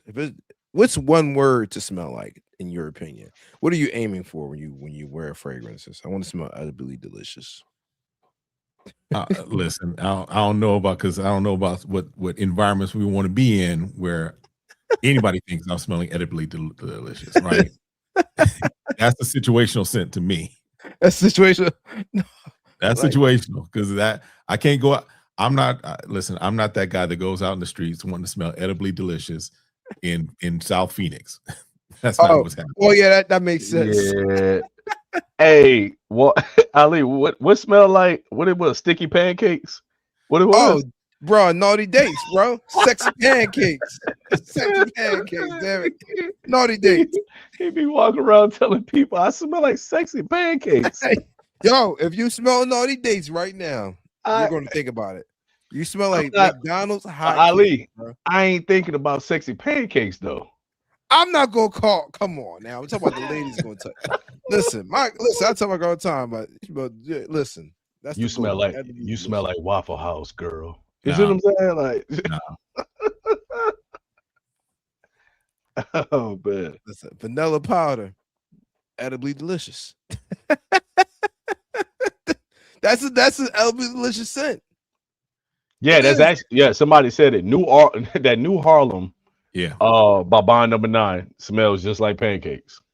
Smells like smell like syrupy Mhm. pancakes. All-Star Specials, crazy work, sexy pancakes. Wow, no, bro.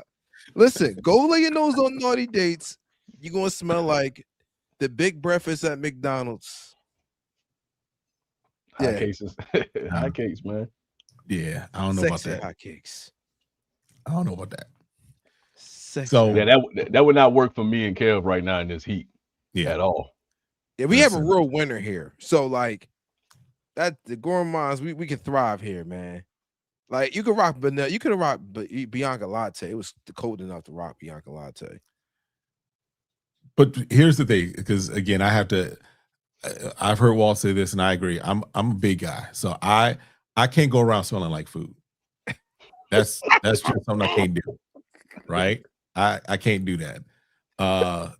Doesn't mean I don't like my gourmands, but like Nazar has some like chocolate food cake or whatever, some stuff that it's just like, who is it? Hez Parfums has, it's like a brownie one or something like that.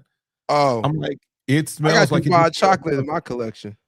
Yeah, but I can't rock some things just because it's like, no, I can't be that guy that's walking around looking like and smelling like I just ate a pot of a pan of brownies. I can't do that.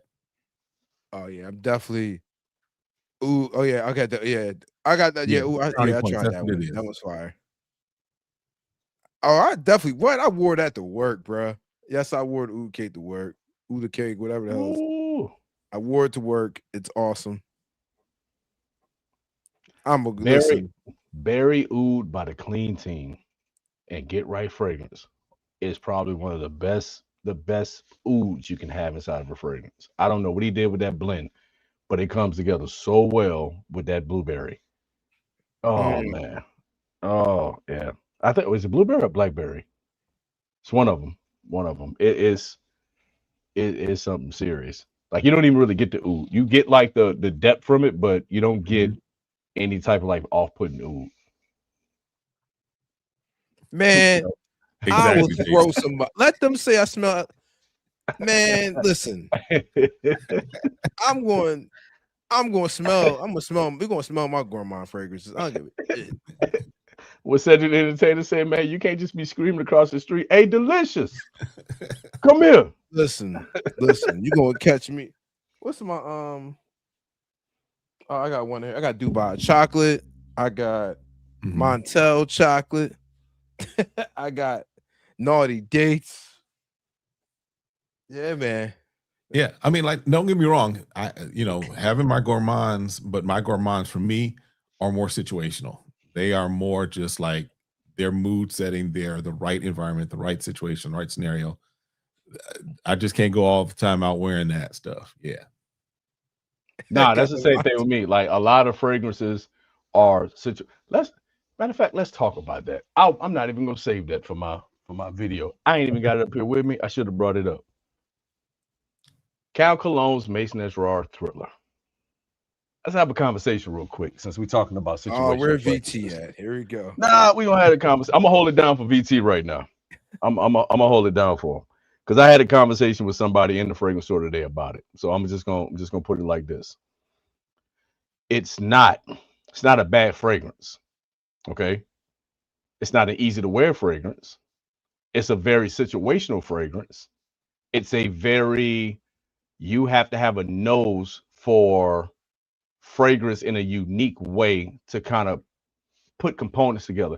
Basically, what I'm saying is that all the influences that stood next to him at Cosmoprof were full of shit. Straight up. Because that's a fragrance that you cannot go off a first spray on a strip and be like, oh my God, that's amazing. That's the best thing I smelled all day. Bullshit. No, I had to come back. That's a fragrance that you got to come back to. That's a fragrance you got to let dry down. You can't do that.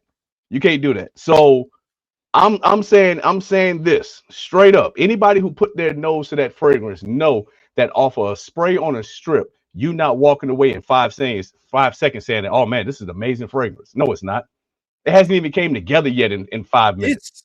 My original take was it's very mysterious. Like it has to build. It's not one of those fragrances that's gonna come out the box and swinging. It's a very mysterious fragrance. Yeah. Right. And it has to be your cup of tea. And it's not for everyone. And we all have fragrances in our collection that are for us. We like them. They're not for everybody. For instance, it reminds me of the opening of some people gonna love Arabian Tonka, some people are not. Like to me, I love Arabian Tonka. I'm a fan of it. You a fan of it? I'm a fan of Arabian Tonka. Yeah. Oh, I am too. Some people like, oh no, I can't wear that, and blah blah blah. So it's kind of like acquired taste, like you said. It's acquired taste. But it brings up a good point. If his name wasn't on it, would people buy it? I don't know. I'm gonna say this, and I'm gonna leave this conversation alone once I say this. I'm gonna just say this. You don't see frostbite at Burlington's. Oh Lord. Shots fired. So saying, yeah, go ahead on with it. We can move on. Yeah, I mean, I haven't even put nose on Thriller, and I'm not necessarily in a race to. For me, kind of like to Walt's point was, and to even your point, is like it was very much hyped. It was very much I got this coming out, but I pay attention to what happens afterwards, right? And the fact that it was lots of performance about it, lots of hype about it, what have you, and then now it's like it's just there. So for me, I was like, if I get my nose on it, cool. I'm not racing to. It's not something as far as even the original DNA that I've put nose on. So therefore, it's not like I'm like I gotta have it. It would be a purchase if I purchase it just for the review sake. It's not anything that I'm necessarily like gotta try and get a look into. I wore it to work. I wore it to a because I work in the evening, so I don't have to deal with a lot of heat. But I didn't apply it till about a little bit after 6 p.m. I wanted to wait till that sun went down a little bit, just so it wasn't radiating off of my skin. And I also wore it at night to a comedy show, and it did well to my nose. But I can understand how a lot of people that are either new to fragrances or pretty much they need love at first sniff. They need instant. It has to wow me from that opening note. They don't have the patience or want to wait for the dry down an hour or two later. So that's one of those fragrances that we've seen a lot of people going off the opening saying that, oh, this is a banger. This is this. This is that. This is the best thing I smelled all day. This is the best thing at this event. Yeah. We know who you are, player. It was like just let the beat build kind of fragrance. That's how you got to. Yeah, Terra was way better than Thriller. Rayhan's Terra. Also, though, most people when they buy a fragrance, especially those that go to Macy's, Dillard's, what have you, they're buying off just the opening. They're buying off of just that initial spray, and then that's the thing that they're like in love with. And that's the same thing I think when we're looking at what people are talking about with some of these other fragrances. It's just like you're going off that opening. And and not waiting for like the dry down. I think we get more into the dry down. What does it evolve into? And part of that's just because that's what we've learned. That's what we've kind of come to know. But definitely Thriller, in my opinion, was definitely hyped. Shout out to Cal because he's doing what he does. He's getting what he gets. But for me, it was just like I saw how he did with Cal Fetty, and it was like hype, hype, hype, drop. And so for me, I was like, I'm not necessarily trying to jump into it. I never purchased it because I'm not a fan of Cal Fetty. Oh yeah, I didn't like Hal Fetty. That's didn't one. like I Hal went to Fetty. smell it. I was not a fan of Hal Fetty, so I never purchased it. Yeah, and that's it. And Walt made an interesting point. He actually mentioned how that was what he was going to do first. He was supposed to mess with the Virgin Island water DNA as his fragrance, and that would have went because with Rayhan Aquatica, to me, y'all see my video. That's the best fragrance. That's the one clone I want in my collection right now. Yeah, If I had to Aquatica pick is one, like I that. want to add is that one because the Aquatica is OG like that. just I can't. I tested it on skin like last summer. It's and it lasted, drinkable. like, 2 It's one of those. It's one of those drinkable fragrances. Like Yeah. it's one of those. Like it really smells like. a Arlie, tropical are you drink. saying that the performance on a Creed fragrance isn't what it should be? Is that what? Absolutely. Oh, we're going back. We're going back to court. I'm just asking a question. I'll just ask questions. If it ain't the blue top, I don't want it. Double jeopardy. Let's call it It's double not jeopardy. the blue cap, I don't want it. It's called double I jeopardy. will not spend the money on it. The jury's already out. Deliberation over with. Verdict Listen, delivered. I'm a Hey, Creed- I'm just listen. asking questions. Listen, I'm just facilitating this conversation, bro. My I know- holy grail is I love Silver Mountain water, but when it comes to Virgin, like I literally put it on skin. I did a blind test in Paris, and also did I just smelled it at Neiman's not too long ago, and it's a really good scent profile. It's just don't last for 400, whatever retail it is, and even on discount, I'm not paying that the last 2 hours, bro. Like that's crazy. Yeah, No. it's that, and that's my take. That's what I tell people. So when people, because I try to do as much versatility in my content as possible. You're going to hear me talk. You're going to hear me talking about the dupes. You're going to hear me talking about designers. You're going to hear me talking about niche. I'm tapping more into my independent niche brands now. Those rare niche finds. Bruh, But ain't it's no one of those- hydration. This is 80 ounces, bruh. Ain't no hydration happening for that silver cap, bruh. I tell people this: when it comes to clones and OGs, it's all a preference of what are you willing to put a value on what you want, because it's coming out of your pocket. I ain't paying for it. Mhm. So people like to throw those percentage numbers out there, and here's how I look at it: if you have something that's saying 90%, right, that's close to the OG. My thing is this: is that 10% worth you going to spend $350 for, or are you comfortable with that 90? If you feel like paying $350 for 10%, I can't judge you on that. That's what you want to do. That's your prerogative. I may look at it and say, you know what, that 10% that I'm missing to get right there with that OG, I'm gonna keep that in my pocket. I'm good with this 90% over here. You know what I'm saying? So it all depends. It's subjective, but I ain't counting nobody's pockets. So do what you want to do. Listen, listen. Like I said, I would tell, like people say the same thing about Silver Mountain water. It works for me. So hey, that could be an argument to be made. But on my skin, that I happen to do very well with coconut. All my coconut fragrances last longer than Silver Mountain water. Walt, we got to find that blue cap somewhere.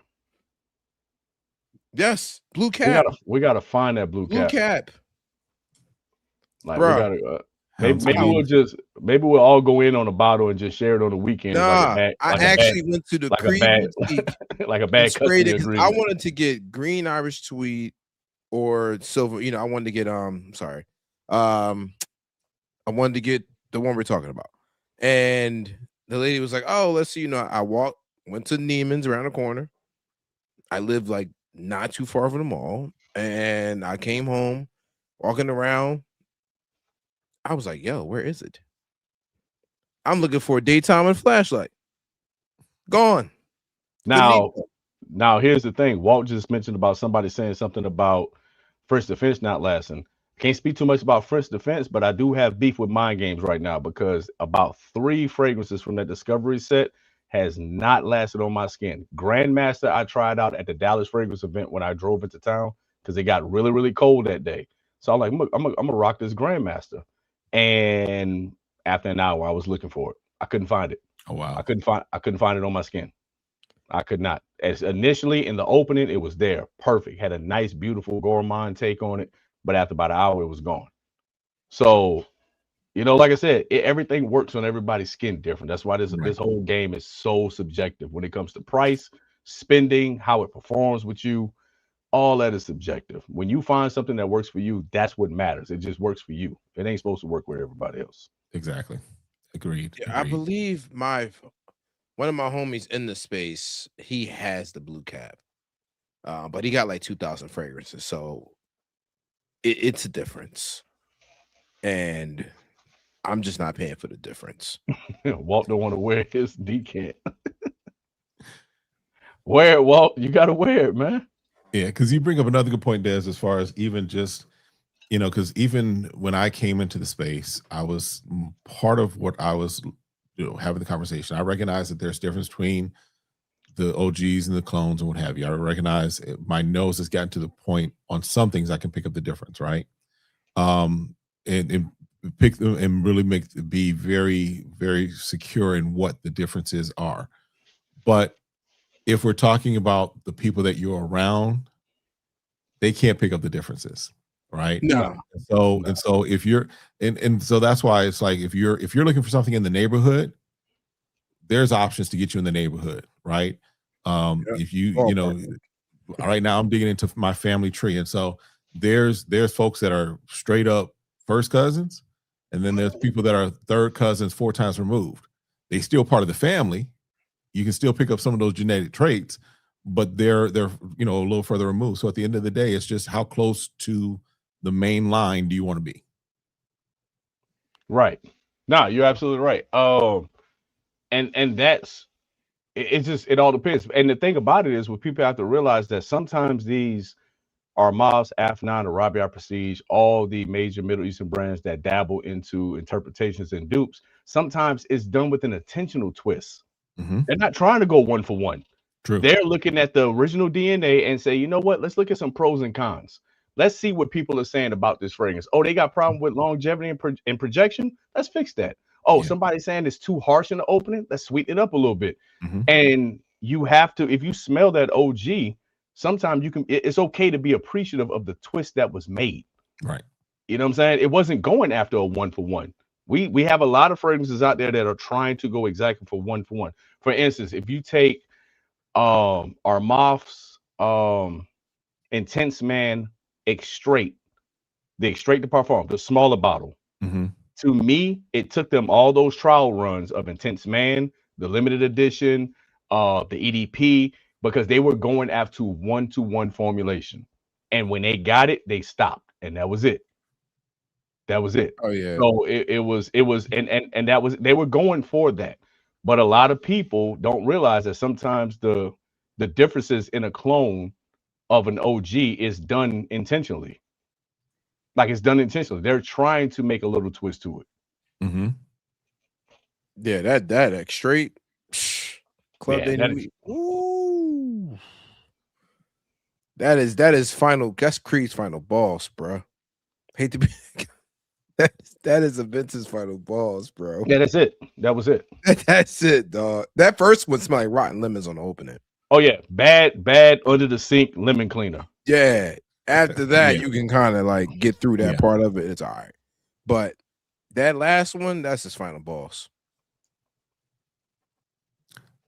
But nah, like I said, I love me a good inspo. Yeah. I mean, there's some things that, like, for example, I just got my pack from Yom and Leo, and they sent over they sent over their take on Oolong Cha. So I'm trying to see, I mean, again, I have the OG, so I'm definitely good with the OG, but I want to see just kind of how close they get with this, because it's a nice alternative. Now, the other thing that just for those that watch that I'm going to dig into, they gave me their take on 1907 from Boadicea. So I really want to check into that and see how that comes out. I'm letting it kind of get to its maturation point, but yeah. How ain't Wulong Chong the one with the leather note? So no, the one with the leather note. From Nishane. Is that the one with the leather note? Wulong Chong? No, Wulong Cha's T. That's the T one. Okay, that's the T one. Which one? Which one I didn't like? I forgot which one. What did you spray? So I got the Discovery kit here, and I put it on skin. I smell like. Name them off real quick, because I remember the one I asked you to smell, because I was looking at. Oh, I think it was 100 Silence or something like that. Yeah, 100 Silent Ways or something. Or someone needs to do that. So I want something like Batman. Yeah, he said that leather was too strong. That leather was so strong on my skin, bro. I was like, no way. No way. So Walt, initially my thoughts on Wulong Cha is that it definitely gets that opening. It's pretty close to the opening. I haven't given it full wearing yet, but it seems like it might be on point. I'll have to really dig into it and see. Wulong Chong. Okay, I got you right here. Wulong Che, whatever. Now that's the X. Now, what did they do with the X versions? Like, what was so different about the X version? Was it just an X-straight version, or what was different about the X versions? I don't remember the original, but God, it's amazing. yeah, that's next. Ooh, this thing is. If anybody in the chat know what is the difference between the OG Nishanes and then the X versions, like. I think 100 Silent Ways has the leather one. I may be wrong. I think that's it. Once I smelled that Nishane Ani X, I had to have it. I had to have it. I didn't care what they changed. Okay, so it's another fragrance that had the leather in it out of the X collection. I sprayed it. I hated it. Which one was it? Let me see. Because I know I had you sniffing through your Discovery kit trying to figure out which one. I think it was Fan Your Flame, maybe. Yeah, so the X line is basically supposed to be like their 10th anniversary release that reimagined some of their best-selling ones. Is kind of what they did. So they just kind of put their own twist on their own stuff. Is what it looks like. So it kind of amped up some things, made them a little long-lasting in some other ways. So yeah, I think it's Fan Your Flames for the leather. Hold on. I'm looking at, you had 100 Silent Ways.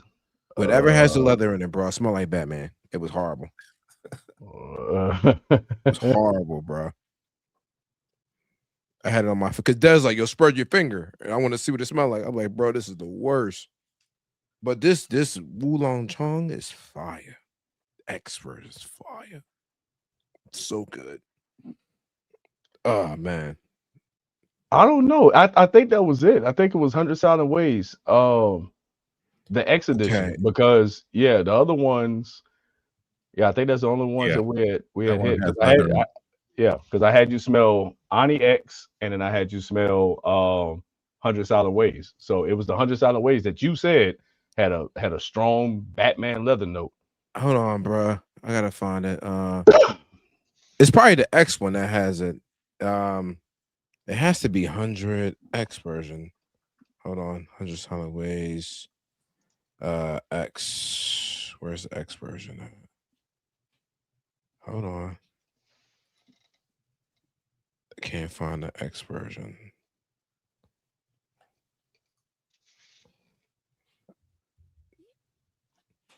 Now I'm never gonna find it. Hold on. Yep. It has the leather in the X. Yep. Has the leather, vanilla, patchouli in the base. Yeah, yep. I got. Yeah, I smell like Batman. It was horrible. It was horrible, bro. It was on my bro. I was ready. I had a headache. I was like, I can't wear this. Yeah, and then it has that iris in it. So yeah, that's probably what it is. That leather probably came off a little too strong. Woo! It was leather done right. And it wasn't just you, because I believe your girl said the same thing, that she got a strong. The first thing she said was like, "Does that have leather in it?" And yes. It was bad, bro. It was bad. Okay, they saying the Well- OG doesn't, so it probably is the OG that we got to tap into. Stick Yeah. with the OG. And Walt, Meant to Be Seen, I know was released last year. Meant to Be Seen is fire. Fire. Actually, they released looks like 4 last year. Yeah. Meant to Be Seen is beautiful. That is a beautiful scent. For the ladies, Mother's Day special right there. I love Meant to Be Seen. I actually have a sample of it. Well, I had a sample, but it's gone now. Kev, if you had a fragrance right now, one off the top of your head that you can give out as an idea for a Mother's Day gift, what you got? Don't have to be niche, don't have to be Middle East, don't have to be designer, whatever. If you had to go for one right now for a great Mother's Day gift. So one I just got, and it's definitely one I think that it does a good take. I think I know, Ali, you got it too.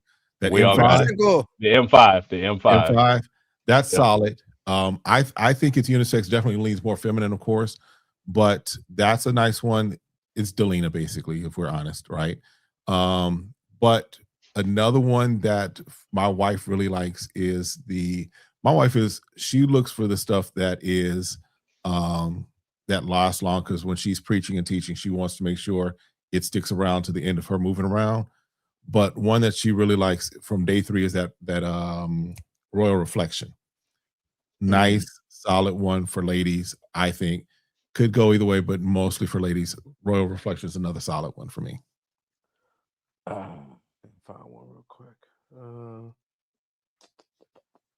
Besides that one, Well, you're not getting the Mom Dukes on Watch Guidance 46, but you're not getting Mom's that. And here's the thing, because my mother doesn't wear a lot of fragrance right now, and my wife doesn't wear a lot of fragrance just because she works from home, and so it's really just her collection's like this big. She kind of leaves it to me to get the collection. So Empatia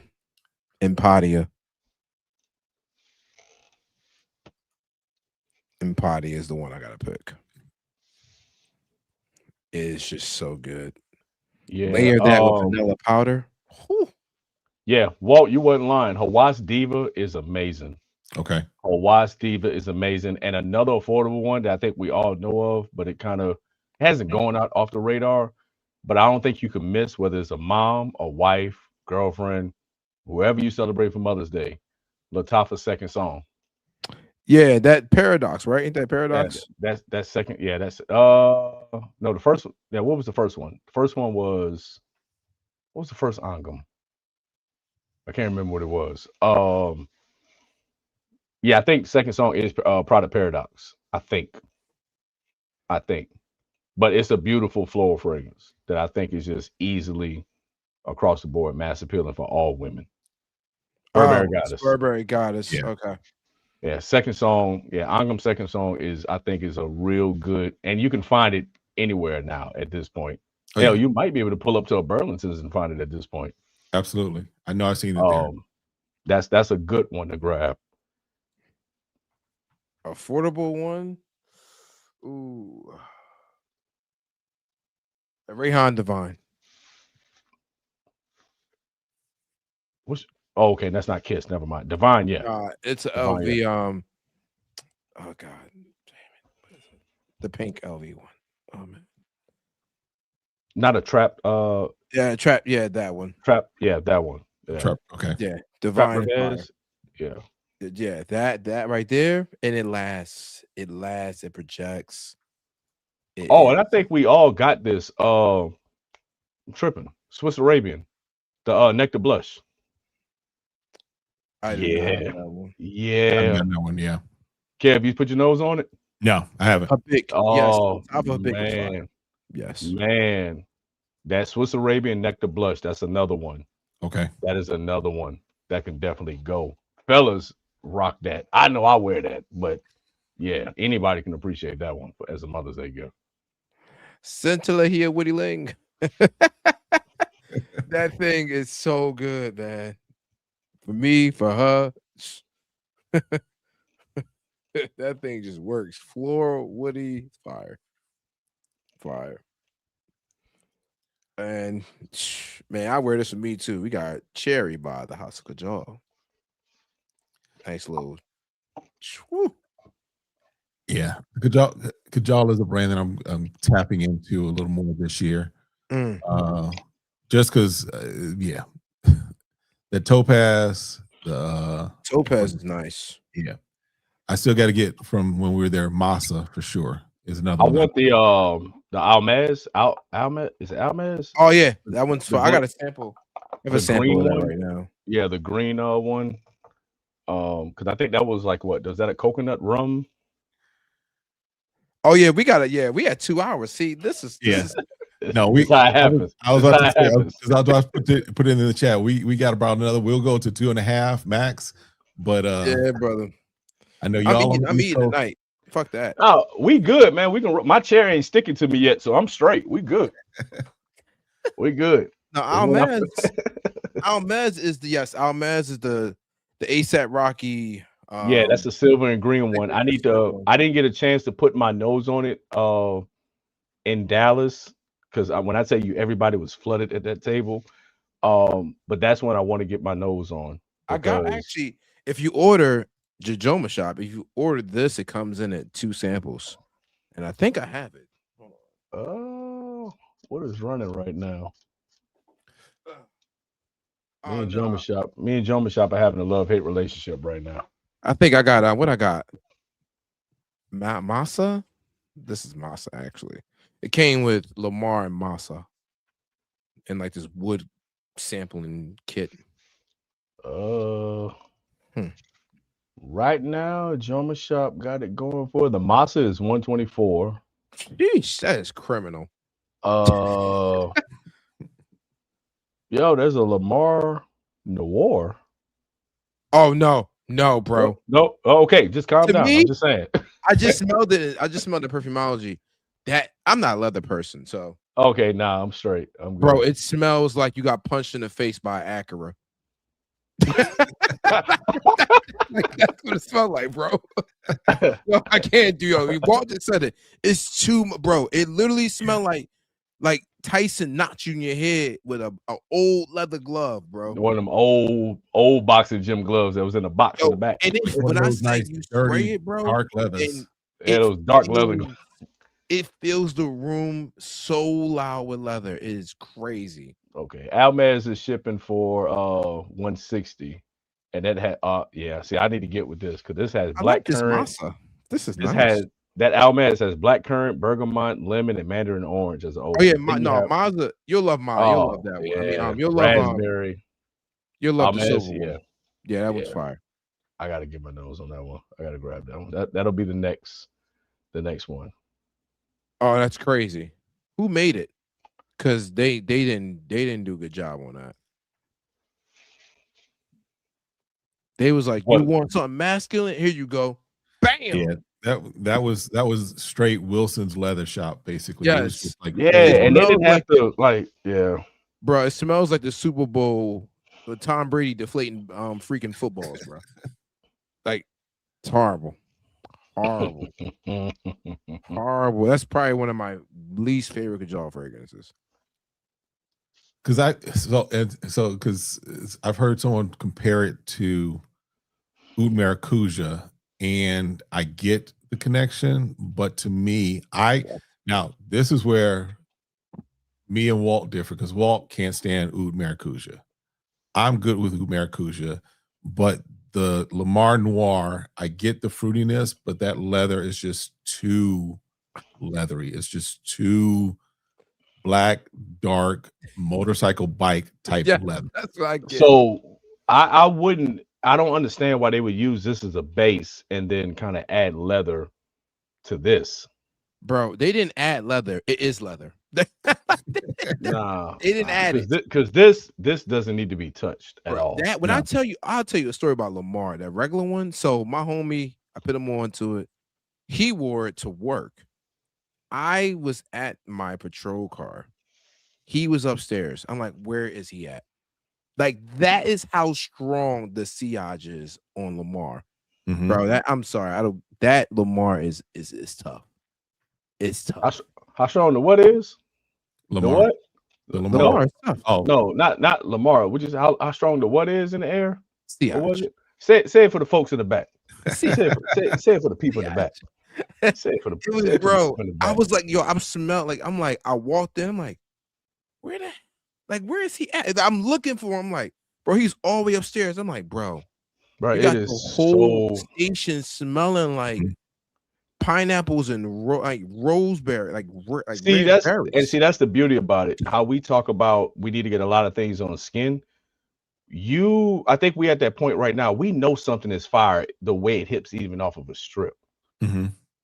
Like you kind of because you know your skin chemistry. Like if you smell something, you already know if you can rock with this, on your skin. And that's like even right now, I can hold it from right here, and I got it. I'm picking it up easily. I was fooled with that new Valentino release. So on testing strip, it smelled amazing. It was coconut, it was lavender, and I put it on skin, and it smelled like Robitussin. I can't believe you get medicine for that. I was sick. And it just didn't work for me, and I was mad about that. It smelled, it got real syrupy. Like it. What's your take on that one, Kel? Which one was that again? Purple Melancholia. I like it. It doesn't. It's not too syrupy for me. It definitely is one I like that. I like it. I like it on other people, not me. Yeah. That's just... Now, the one that I just recently went to Ulta and put nose on that I'm like, it might have to come into the collection is that Power of You. Oh, Power of You is beautiful. Thank you. Power of You. I told you I was at that passion fruit and Power of You. Yes. Is so amazing. And I think now it does lean feminine. Yeah. Passion fruit. But I think that's why the Power of You, I mean not Power of You, Powerfully meshes so well with it. So I think as a male, you got to get both. Yeah, that's it's a beautiful layering combination. I just haven't made it over there to Ulta to pick it up. I have to get my hands on both. Yeah, I like it. I just think the passion fruit is definitely leans a little too feminine, but I think Icon is a better take on passion fruit. If it's more masculine to me, if you want that passion fruit, but so that might be the wave right there. Yes, like I said, Power of You has like everything I love. It's just a little too feminine. If you like that, I recommend this, hands down. If you like that scent profile, I recommend laying your nose on Icon. It's passion fruit done better to me. What Drake about to drop? Summer Mink 2? Yes, was something I did see that. Yeah, it's like a white R2D2. He's dropping a white one now. I got the blue one over here. Like the Attack of the Clones. Let me see if I can get it. Fragrance. Better World. It's called. You know it's gonna be an Ulta Beauty exclusive like last year. Yeah, I'm cool with that. I have no problem. I'm not cool with that because I gotta go to Ulta Beauty and use my card because I don't use that card. It just sits there. I got it because of Drake. And I love Summer Mink when it first came out. I didn't get it. It was at the height of the beef or right after the beef. He didn't represent us light-skinned folks real well. I had a problem with dude, and I wasn't going to support him. So I had to let my feelings get out the way for a little bit because I was really upset. No, I had signed up for the Ulta Beauty card because I got the discount, and I was like, all right. I loved it at first. I wasn't supporting Drake no way. I can't get with Drake, period. You got the breakdown, Kev? Because I got it right here if you want me to run through it. No, go ahead. Okay, so the new Drake Better World is called Cloudar. And it's going to be fresh, spicy, citrus, floral, and woody. Top notes, you're going to have caramelized ginger, citrus notes. In the middle, you're going to have jasmine. And in the base, you are going to have looks like some kind of tonka bean. Okay. So yeah, caramelized ginger. The jasmine comes through the middle, clean, elegant, just enough floral to add dimension without taking over. The tonka bean closes it at the base and gives it a smooth, warm finish that lingers. So I'm it's kind fresh. of curious. Yeah, fresh citrus, fresh, spicy, citrus, floral, woody, simple lineup, but intentional. And that round minimalist bottle that's very Drake, clean, luxury, no excess. Did it come out yet? I Doesn't don't look like it. know. I'm trying to see if I I can. got Chris the CEO. You know, he always up on game when it comes to new releases. Yeah, here we go. Share this real quick.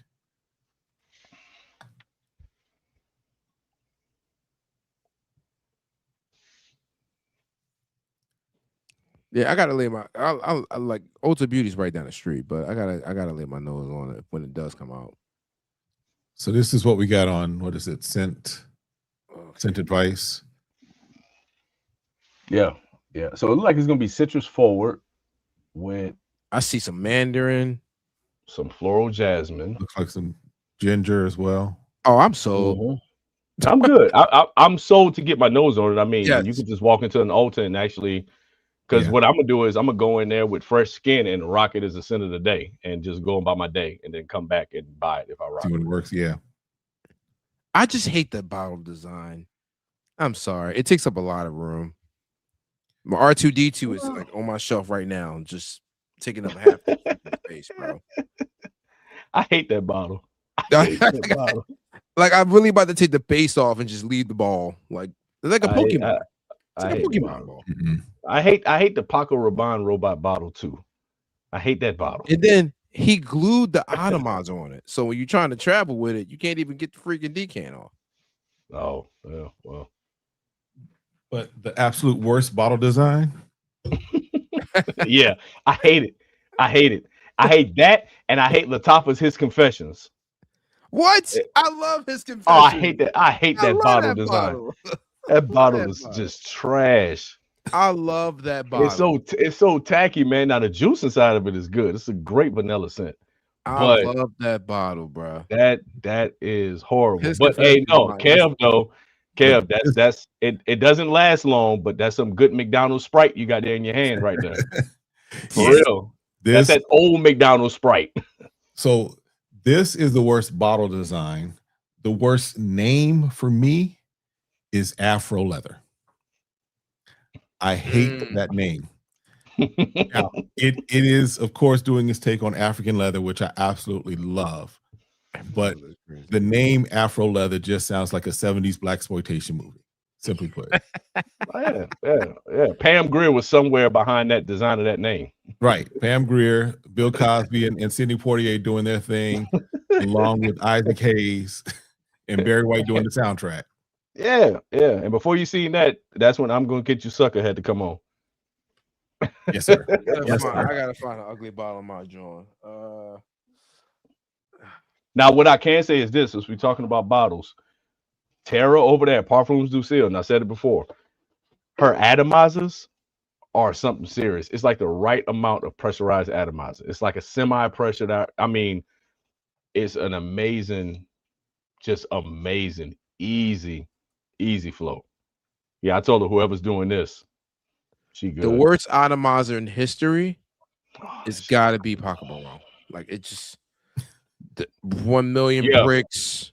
Just, yeah, the bricks. Mhm. The bricks. The bricks is the worst, bro.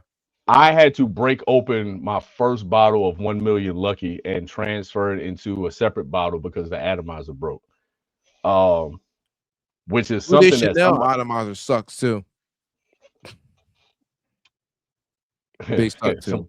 Yes, prime Pam Grier. Yes, sir. Absolutely. Enough Yes, said. sir. Enough said. What is this thing you hated at first but love it now?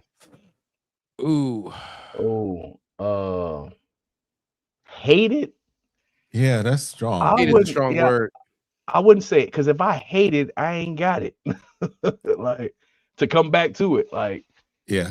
so If So I disliked it, I still probably there's dislike it. one for me. This is one that early in my clone phase.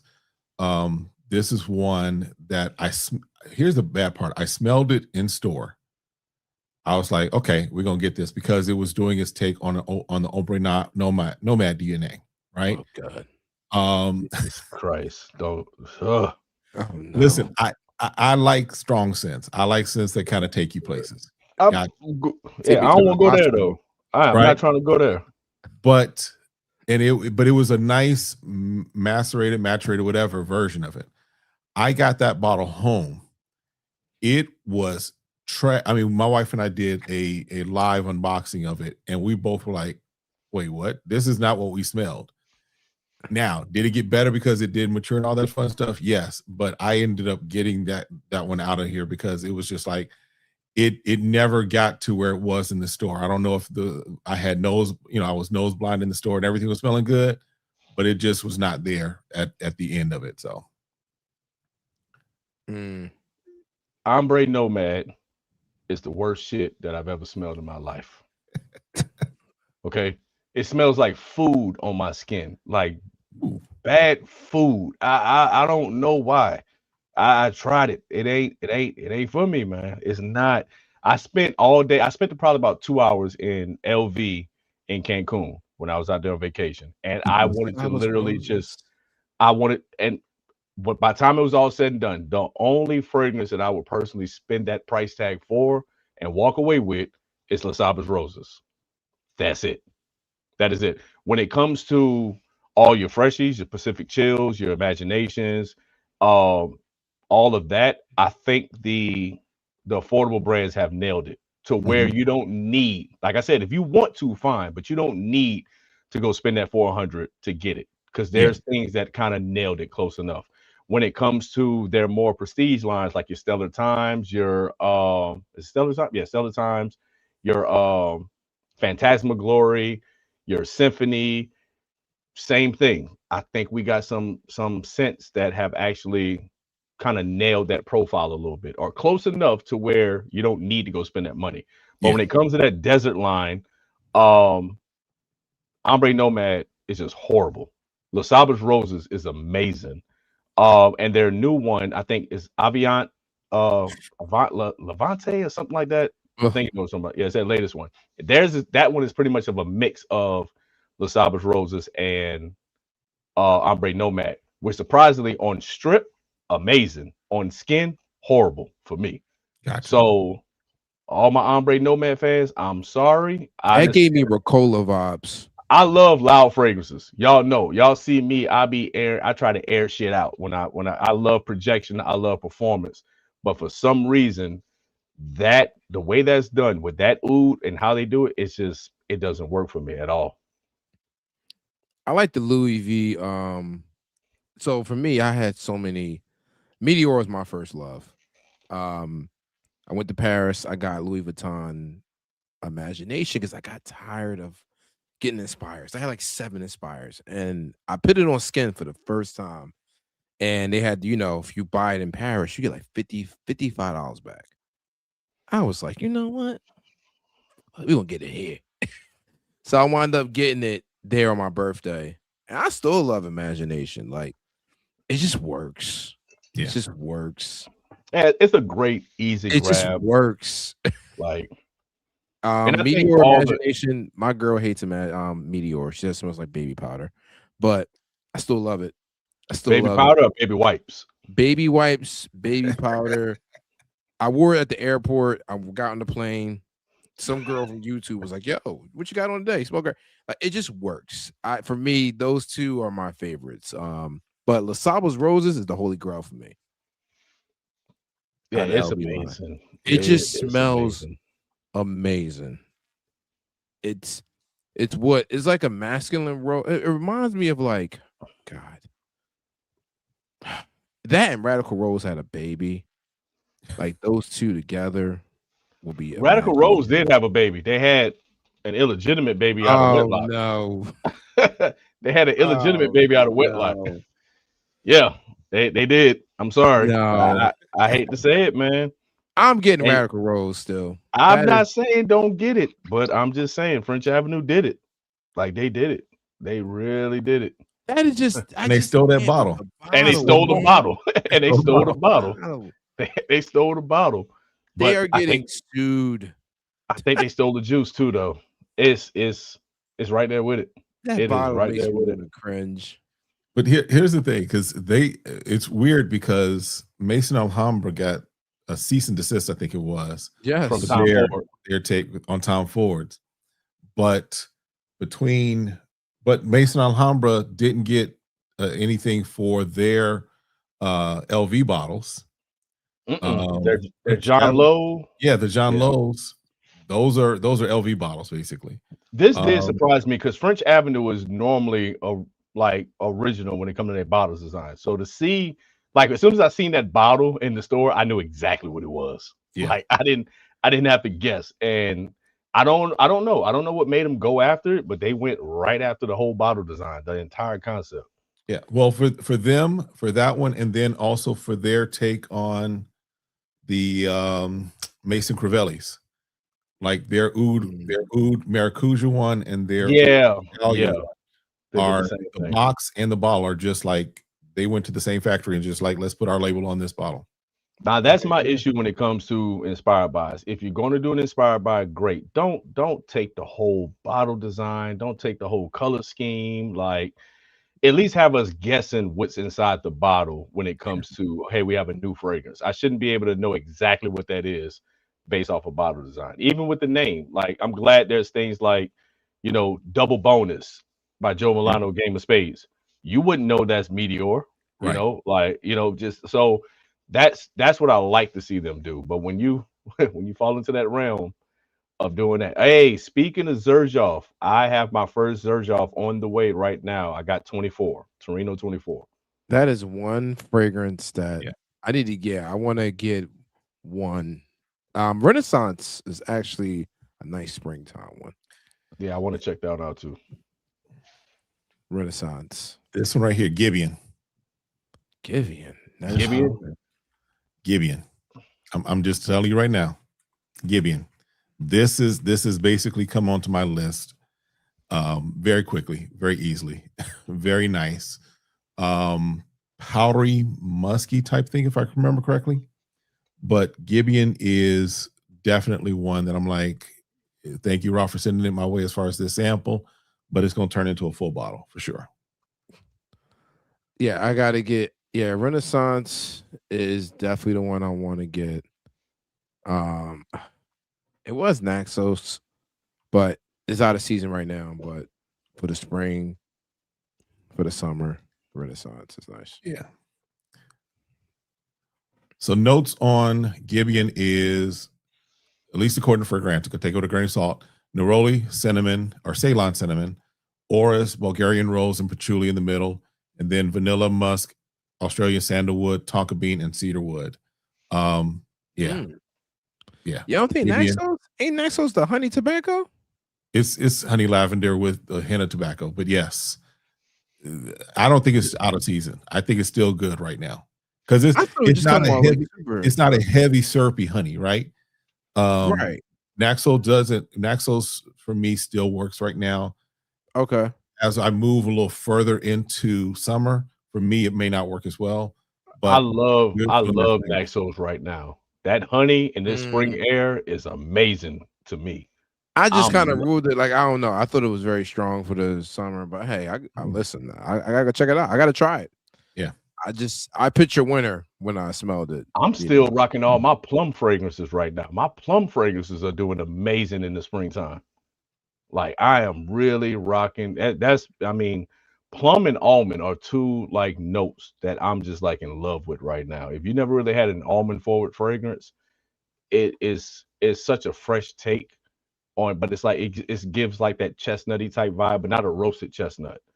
But a good almond note adds so much freshness to a fragrance. It's amazing. Yeah. Yeah, I gotta. Oh, we at 2:30, y'all. I ain't playing with y'all tonight. So listen, because again, I'm not getting trapped into it. We're not getting roped into it. Nah, forget that. Nah, whatever. Hey, after party on Southern CI's channel, man. We gonna keep this move. Nah, I'm just playing. I'm just playing. Food. I'm just playing. We gonna end this on food. My Sixers won. Absolutely, it's a good night. So Rob says Naxos isn't just a fall winter fragrance; it's suitable for all year round. Walt is kind of like me. I wouldn't do it in summer, but spring for sure. Okay. Yeah, I'm thinking summertime. Like no. Right now. I think it's I will wear it right now. Like I wore African Rooibos yesterday. Like I wear that. Like that's a nice, strong tea, spicy fragrance. But fellas, we got a question in the chat. Fellas, how often do you look at the batch notes before y'all physically buy the fragrance? I know for me, like we was just talking about notes just now. I think when we look at fragrances, I know when I do it, I can typically tell if I'm a like a fragrance based off of seeing what's in it. That's why in a lot of my videos, I give my notes. I give the notes of the fragrance because that's letting somebody who's never heard of this fragrance know if it's something they'll be interested in or not. There's some things that I see and I get excited about. When I see mango, when I see plum, when I see orange blossom, when I see lavender, and I see iris, those are some notes that I really like. It gets my attention. It'll let me know that I might vibe with this. Yeah. I'm the same way. If I'm blind buying something and haven't put nose on it, yeah, I'm definitely looking at the notes to kind of get an idea or a feel of what I might expect. Again, not 100% of all the time, but I at least know the ones that I easily can grab into or get into, and the ones that it's like, no, I need to maybe see what is really hitting for. So yeah, notes for me in a blind buy type situation are very useful to help me see. Now we're gonna end this on this. Walt just said it. He's not lying. Notes will lie. Case in point, Patchouli 01. Done. Because there ain't a lick of damn patchouli in that fragrance.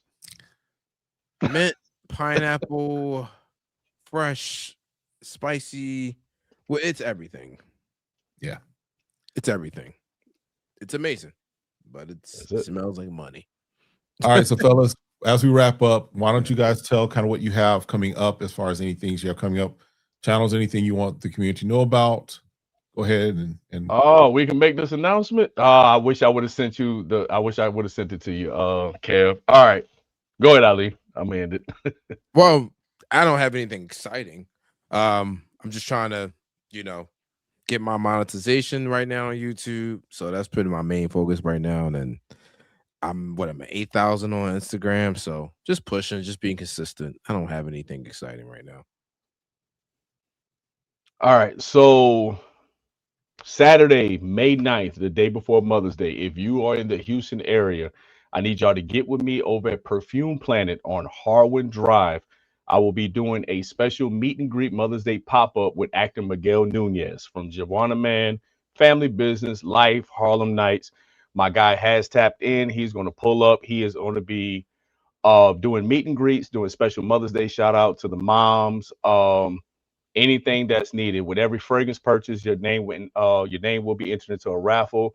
Well, my guy himself will personally drive to deliver flowers to your mother or wife on Mother's Day the next morning if you live within the Houston area. That's something I've been working on behind the scenes to bring to the folks in the community out here for Mother's Day.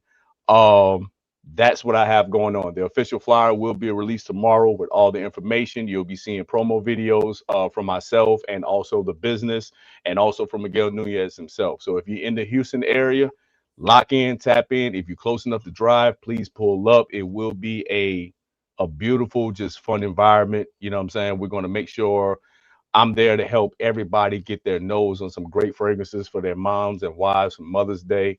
We're just gonna make it a very fun loving event on that Saturday. So once again, that's Saturday, May 9th. Y'all stay tuned to my page, to my stories, to my posts. I will be posting more information throughout this week and leading all the way up to the event on May 9th. That's what I got. Fire. Awesome. That's big. That's huge. That's fire. That's fire. Oh yeah. On mine, just really quick, I've got a couple of things coming out. I've got my review of the Olfactory NYC process. I don't know if that's going to be a full-on video or just a shorter reel. Yeah. And then I've got some Yeoman Layout stuff that came through. That got some other things on the way. So a lot of things with that. Right now on the website on smellgoodsfragrances.com. I do have right now all of the decants I'm doing an end of month 10% off on all decants. If there's something you see me cover that you are like, hey, and you don't see it on there yet because I'm still adding new stuff to it. If there's things that you see me cover or talk about that's not on there, just simply go to the contact, ask me the question, and let me know that you're interested in that. I'll get it up on the site and let you know. That is going through the end of the week. So a lot of things there, and full bottles are available. So lots of different things from different brands that we can get shipped over to you as well. Even some Mother's Day stuff. Again, if it's not on there, ask me. If I've got it and have access to it, I can get it to you or get it out there for you. All right. Kev, I just sent it to you in our IG chat. Okay. Let me know if you got it. I'm not sure if you can pull it up from there. Give me just a Put it second on, here. Because we want to make sure that those that may Present. see it get it. Yeah, everybody that's on the live right now, I do have that flyer up. So I just sent it to Kev. Let's see if he can pull it up real quick. And then we'll get up out of here. Do I have it? Hold on. All right, just so they There can you go. see There we go. that. Yeah. So we got the information there. I'll put it on my story just to give some traction to it, because I do have my pastor, my leader is in San Antonio, but he has a church in Houston as well. And I know there's some church members that follow me from that church in Houston. So I'll definitely make sure I get that on my story as well for you. Appreciate it. Yeah, it's gonna be a good vibe. If you're in the Houston area, pull up. It's gonna be definitely a good vibe. Excellent. All right. Well, listen, fellas. I appreciate you all coming through. This is the first time, but definitely not the last time. Amen. And this is right now the longest time, because we good. But Hey, again, it's I perfect appreciate you all timing. stopping through. Say what now? When I hit 1,000, we doing a sleepover. I'm just letting everybody know. What the heck? You might well just tap in. I'm trying to. It's gonna be Casanat, Drewski, and Kevin Hart, but in a fragrance form. That's what I'm Oh doing. my gosh. And Let's we do it. turning up. All right. Well, I'll put you all backstage. Make sure you hang around, and then I'm gonna just kind of tap out with everybody real quick. Okay. Gotcha. All right. All right. So again, everyone, I appreciate you stopping through. This has been a good conversation. Again, if you are not following Dez and Ali, make sure you go ahead and connect with them, not only on YouTube, of course, because that's where we're at, but also if you are using your Instagram and you follow, us on Instagram, make sure you tap in with them as well.